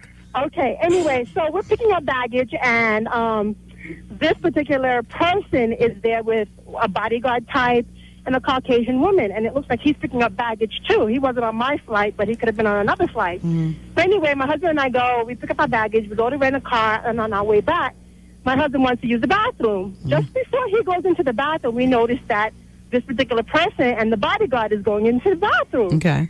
So then my husband, he goes in, and when he comes out, he tells me, he's like white as a sheet, and he's a black guy. Right. He tells me that he was the only one standing at the urinal. But the 2 guys ahead of him, this particular person and the bodyguard, was not at one of the urinals. They were in one of the stalls. Wow. Doing coke? So when he told me this, I was shocked, and he and I tried to stick around, and it was a good 5 to 10 minutes. And nobody came out. So we just left. And I'm like, I can't wait to call Wendy when I get back to tell her this story, to ask her if she heard anything about this guy. No, I never heard anything about it, but it wouldn't surprise me. He has ways that I wouldn't be surprised. But 2 guys in a urinal doesn't necessarily mean, something sexual. It could be they were doing drugs. Or counting money. And he could have been trying to strap him. I don't know. They could have been trying to unstrap whatever they had taped to their leg to get through customs. This is true. I mean, there are a number of things going on. In other words, you just saw seedy behavior. Yes, exactly. And we don't know what the seedy behavior. All right. Okay. Thank you for calling, Paula. Oh, you're welcome, Wendy. All right. Take care. Bye-bye. Yeah, I'll take care of you all listening. I know you want to know who we're talking about. Rachel's on line number 1. Hi, Rachel. Hi. How are you? Is this Wendy? Yeah. Oh, how are you? Good. I called about Star Jones. Okay. I think that they need to replace her because in the beginning she was a personality, overindulgent, but it was interesting. Mm-hmm. But now since she's lost all that weight, she's just, boring. And when she was on the red carpet, I thought she was sicky sweet to everybody, and had no two different situations. Though I don't think they should have ever put her on the red carpet. No, and those dresses she used to wear with the big corsets. Yeah. That were like 5 miles long. I hated them. She was just. They shouldn't have put her on the red carpet because she was just trying to be kind to everybody and nice to everybody, and that is boring. Yeah. And that's when she's had that bypass surgery, which she did have bypass surgery because I know someone who works at the hospital where she had it. And she's on medication also to control her weight. She's just a big bore. So they have to replace her. The show's getting boring. Isn't that interesting? And also, she it's hard to look at now. Her face is completely changed. Yeah. And she doesn't have the face for TV. Well, her face has changed a lot, and her eyes are quite droopy and strange. They are strange. But they look like a basset hound. Yeah, very houndish. Right, very houndish. But I like her on the show though, because I can't think of anybody else that I don't want to see some sapsucker there. A star wears her emotions and her feelings on her sleeves. Be damned what the world says, and I like that about her. But she doesn't talk anymore. Barely. She just sits there. Well, please look what she married. Well, that's true. I mean, all the talking is being done on her wedding finger. Right, that's true. That's true. Well, I have an opinion. Okay. Since I think you should, if they do get her off, or if they don't get her off, I think eventually that show's going to fizzle out because Elizabeth Hassel, whatever her name is a big bore too. Right. She's like Barbara Bush in a young body. Yes. But at any rate, I think you should develop a show for that time slot because that show won't last forever. So I think you should start working on a show for that time slot, similar to that, but with personality, and have it ready to go. The funny thing is that as much as you might say that, as soon as I'd line up the other 3 women, Hollywood would want anybody but me to be the Barbara Walters. See, I would only do a show like that if I was the Barbara Walters. Well, you'd have to be the Barbara Walters. Of course I would. And you want to know what's really interesting also? Uh-huh. I was asked to be on, remember Kimora Simmons and those girls, they had that show? On The View? The younger version of The View with Kimora Simmons and Jules Asner. That was kind of weird. Well, but do you want to know Sony Pictures? They took not one, they want 3 after the one meeting, and I said, I'm not going to do it. Very nicely.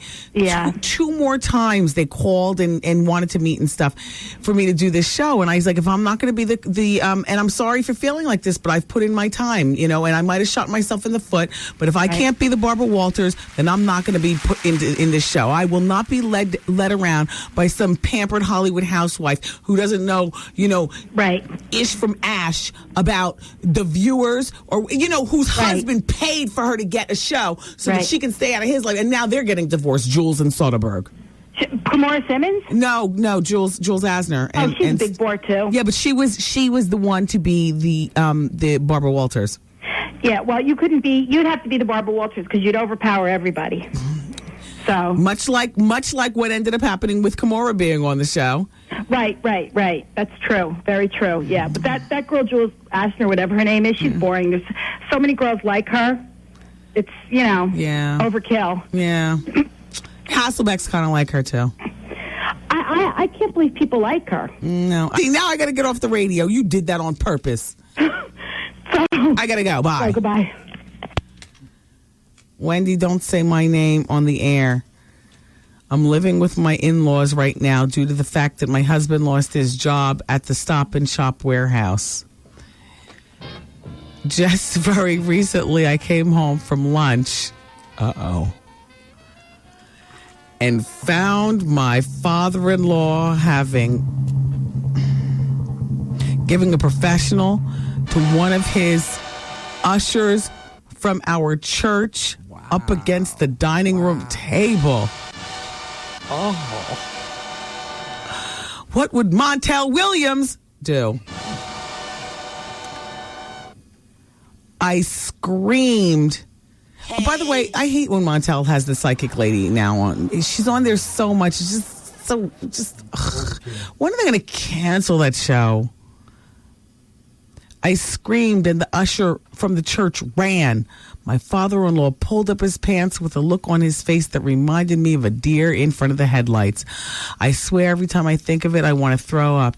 He won't look at me in the eye. I don't know how to get past it. My question is, should I tell my husband or my mother-in-law, who I'm very close with? Nope. You need to keep your mouth shut.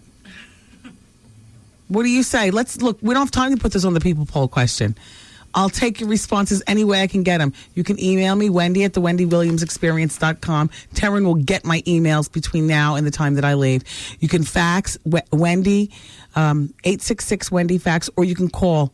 Call. I want to know what you would do. I say keep your mouth shut. Don't tell your husband. Don't tell your mother-in-law. Keep your mouth shut. That is too deep of a situation.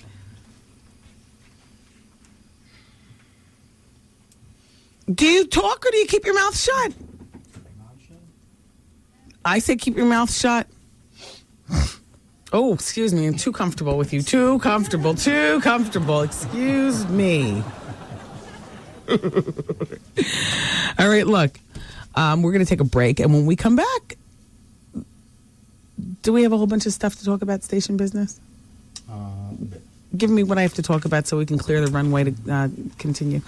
Tomorrow, everybody, at 11, which is February 11th, from 10 a.m. to 5 p.m., the Harlem Hospital Stroke Initiative is going to be having their free community screening program. It's going to be at the Salvation Army Center.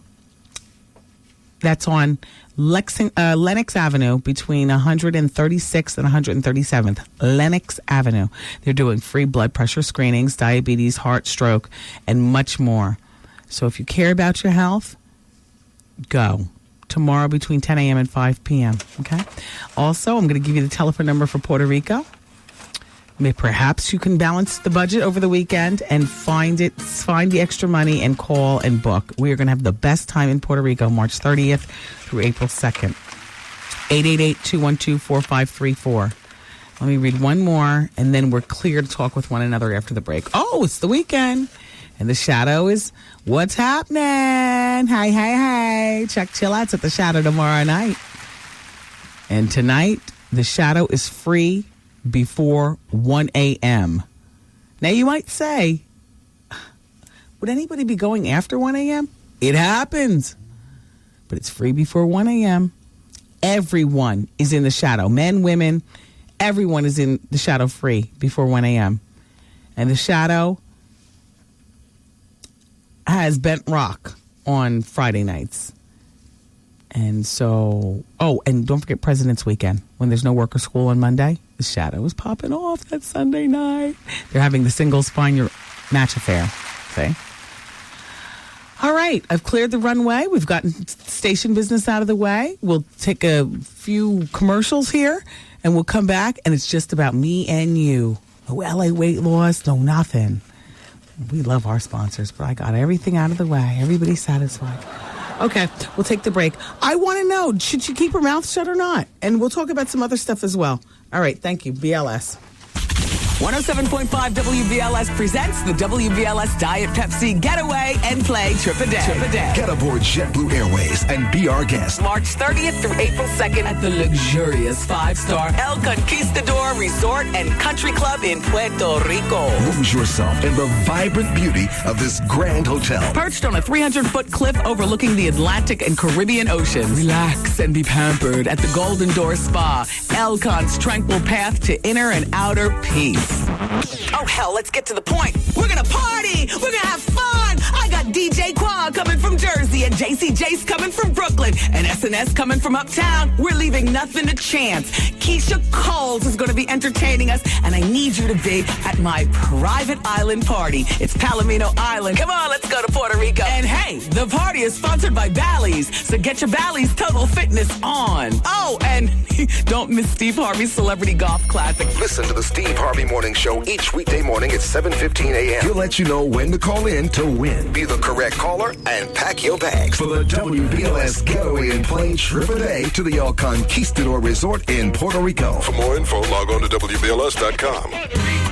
It's the WBLS Trip a Day Getaway. Courtesy of Diet Pepsi. Light, crisp, refreshing. And the station giving you fun in the sun. 107.5. How you doing? WBLS. Hi, everybody. It's the Biz Monkey. You're checking out the bonus hour of Wicked Wendy Williams. Is my dog. Dear Wendy, it was so nice talking with you the other day. Good news, my white husband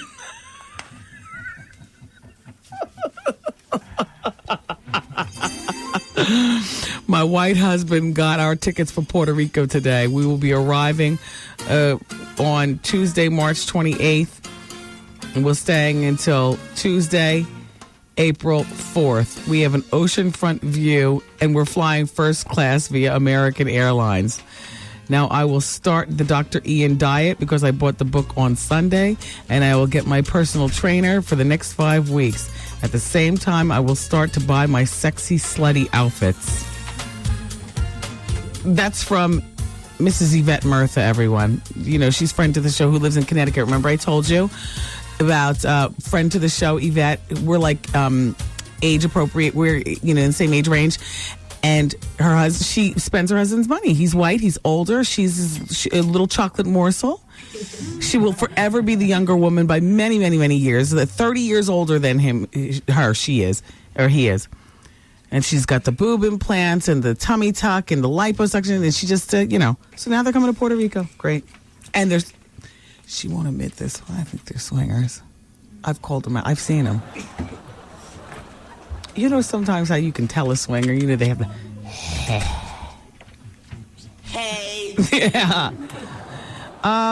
Has anybody ever heard of a hip-hop producer named MCD, also known as Jay Dilla? Because he passed away earlier yesterday, as a matter of fact, in a Los Angeles hospital. He was a beat maker, and he had been sick for an unspecified amount of time. He had an album that was released this week called Donuts. Wow, this is album release week and he died? Wow. He was a founding member of Slum Village. He was a member of A Tribe Called Quest. What? Their production team. He produced tracks for Busta Rhymes. Busta, this is not your week, is it? Damn. No, that's not funny. Yeah, you know what I mean. That wasn't me. I don't know how to press any buttons. We don't know who that was. Busta Rhymes, Common, De La Soul, D'Angelo, Erykah Badu, and Pharcyde. Wait until I tell you how he died. I know you're thinking because it's hip-hop, there's only a couple ways to go, and they all have to do with bullets. Hold on. He was also recently working with Ghostface and Kanye. He worked with Kanye West on... Oh, wow. And wow. He works with Kanye on the BCD. Oh, God. He's going to be missed. Are you ready for how he died? This is like, I tell you about how weird ways of death. I tell you how I told you because me and Chris Penn are in the same age range. We're peers in the same age. How it's better for me to hear that he died of drugs than, a heart attack or something that makes me nervous. Like, oh, God, the pendulum of natural causes is swooping closer to me, I don't know how old Dilla was, but he died of liver complications. Wow. Exactly, world. Is that alcohol? Yeah. Always trying to blame it on something else. Well, what if it was just that he had a bad liver? You can get it too. Alcohol? Oh. That's why, you know what? I've stopped drinking brown juice. Brown juice will tear your liver up. It will tear it up. All I drink is that champagne, morning, noon, and night. Come to my house, open the refrigerator. What you gonna say? Champ. Hey. It's party time.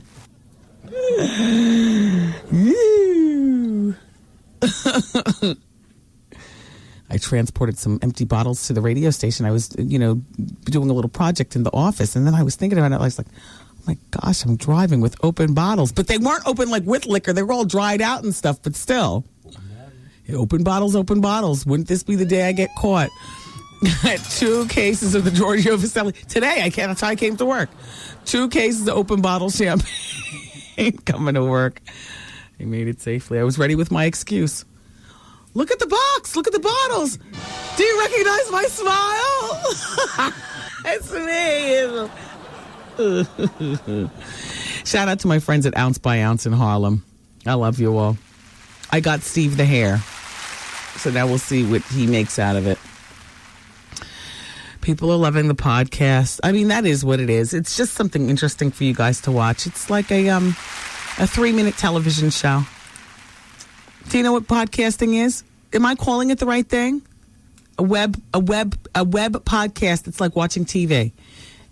It's me, Wendy, for 3 minutes, like a soap opera. You see the behind the scenes, what goes on in the pink room, the fights that we have, how we book our guests and how they back out, or how they are more than happy to be here. You see us having drinks. I lay on the couch and watch TV. That's what I do. I told you, I come into work. I don't have a desk. I don't like to work from a desk. I like to work from a couch and a coffee table. And I lay right next to the bar, just in case I need something. Never know what kind of news you're going to get when you pick up the phone. That sounds pathetic, right? Anthony Price is celebrating his birthday this week, and he's having a big 30th birthday party. Lisa Carnegie told me to say happy birthday to you, Anthony. His birthday's actually on February 14th. Boy, that's a lot of pressure. I hear that the Pink Panther isn't that good. It only got like 2 stars in the New York Post. I mean, it is what it is. Who was expecting more? Let's go to the telephone. I wanted to find out, does she butt out? Just pick it. Oh, all right, wait. Okay, line number 1, Dana. No. Line number 4, Anthony. Yeah. Anthony. Yes. What should she do? She said blast that butt. Tell on him? Yes, tell, because... She's trying to out somebody. And make sure she tell who that little boy is, too. Tell the whole congregation, yes. What should she do? He's listening to himself. I like it. She should blast that butt. That's right, blast it. Blast Put it on a blast. And tell Wendy, how's she doing? All right. Bye, Anthony. Line number 5 is Valerie. Valerie? Valerie? Valerie? Yes? Yes, hi, Val. Hi, is this Wendy? Yeah. Oh, my gosh. It's so funny because I've been waiting for so long. Okay. Hello? Yes. Yeah, no, Valerie, turn your radio down because you're listening and you're talking. I'm at the tolls right now. I don't want to get a ticket. Oh. So, she should tell, and now the cop is looking straight at me. But she should definitely tell on him because this is ridiculous. He's an old man. He should stop it. He's in church. Ridiculous. See, that's the thing. If he just clean it up and not be with the altar boy, should she tell her mother-in-law or her son or her husband? Her husband. She tell her husband first, and then they decide what to do after. Yeah, that's true. That is the altar boy. That's about to be blown up to be community news. But once they tell, it'll be community news anyway. Thanks, Val. Bye-bye. Yeah, Sebastian Telfair stood us up today. This is how it went down, okay? First of all, Elisa, who books the show, she went to the documentary premiere last night. It was star-studded. It actually opens today, his documentary. I'm talking about Sebastian, who plays for the Portland Trailblazers, cousins to Stephon Marbury. Perhaps that's why he didn't want to come on the show. I have no idea. I was just supposed to talk to this man on the telephone. He's 20 years old. He's a basketball phenom. So the documentary is open today in limited release. New York, Los Angeles, Portland, Massachusetts, Toronto, D.C. It's already won 3 awards. Jay-Z and Spike Lee have gone to this guy's high school basketball games. That's how long he's been in it and turning heads of real fans and I guess the pros. He now has a $70 million deal with, I think it's 90 actually, I said it earlier, with Adidas. He's 20 years old. Right. So Elisa secured a phone interview with him today. His agent got wind of the interview plans about a half hour before it actually happened, 3:30 this afternoon, and was very blatant in saying, I don't want him being on her show. She's up to no good. She's going to try some mess. And no, I don't want him being on her show. So I understand an agent protecting the product and all like that, blah, blah, blah, blah, blah, blah. But my thing is that, you know what? Sebastian's a grown-ass man, and he could have picked up the telephone and called on his cell phone. But the ultimate excuse that they gave, forgetting that they already revealed that the agent is scared for him to come on the Black Girl show? They gave the excuse that Sebastian's in practice and that's why he can't come. In the meantime, and they said he will try on Monday. Oh, shut up! They said he will try on Monday. No, on Monday. Can we have a face-to-face? No, he's playing. He's in season. I understand. He's in Boston or Portland or wherever. He's gonna buck the system of the manager and call anyway. Mm-hmm. They're trying to get a definite time when he's not in practice. Who's encouraging him to buck the system? The exec producer and director of the movie. Of the movie. Oh, yeah, they have their own interest. Mm-hmm. Exactly. I'm not talking about that movie anymore unless he calls up here. That's right. No visit, no talkie-talkie. But it was good. I would love to talk to him. I'm not even a sports person. It's a heterosexual male's dream. I would love to talk to him. And it's good for women, too. Women with a pen in one hand and a condom in the other. Ow. He's ripe. 20.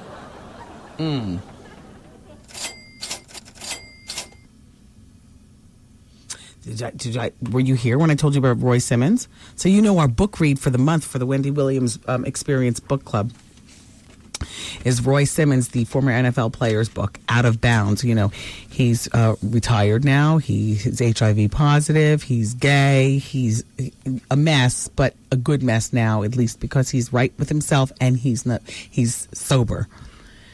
So, you know, he played for the Giants, Roy did, and he played for the Super Bowl season when the Redskins won the Super Bowl. So when you participate in a Super Bowl team, a winning team, you're invited back to every Super Bowl from that point forth and all of the festivities, VIP and beyond, that would go down. Well, Roy was invited to nothing, and Roy is up in arms, and he's got his team of people, and I don't know what they plan on doing, but that's just to keep you up to date with Roy. And, you know, you would wonder, well, was he just overlooked? The NFL didn't invite him because he is now outed, you know, himself in front of everybody, to everybody. He's got this book, blah, blah, blah. Of course, that's the reason. It's not right at all. Roy is coming to the show. You know, my book club, what I do is I introduce a book the first Friday of every month. And this just happened for 2006. So we're in the second month. Our second read for the year is Out of Bounds. It's Roy Simmons' story. The salacious sex, the piles of coke, the fast women, but what he really wanted was a tight end. And just an interesting read. I'm almost finished. He's been to the show before, but he's coming back. Nobody's supporting this book because now that James Fry, Oprah's genius writer, lied, he's been canceled from everything they lined up, from Oprah to Larry King to Dateline, Good Day, everything. Everybody canceled him because this James Fry lied on Oprah. Wow. Messed it up for everybody. Wow. So, you know, everybody else's cancellation, you know, every crap rolls downhill, and who's at the bottom of the hill? The black girl with the microphone from New Jersey. So here I is. The only place Roy was able to go and really promote his book was right here. So he came in, he gave a great interview, So that's why he's our read for this month. And the last Friday in the month, he will come in and we'll be able to ask him questions pertaining to the Super Bowl and now pertaining to the book because we would have read it by that point. Anyway, I gotta go before I flood my engine. You will have a lovely weekend. Hopefully I'll see you around 2 o'clock tomorrow. Demetrio First, 70% off. Or later on, around 5 o'clock at Rochdale Winery on Guy Brewer. Guy R. Brewer. People know what that is over there, don't they? If I say Guy Brewer, people know what that is in Queens. Anyway, have a nice weekend. Keep your rock salt and your shovel close. And hopefully we'll talk again on Monday. Vaughn's up next with The Quiet Storm on 107.5 WBLS. Bye-bye. Wendy Williams broadcast day has completed. Aw, man! And WBLS music starts next.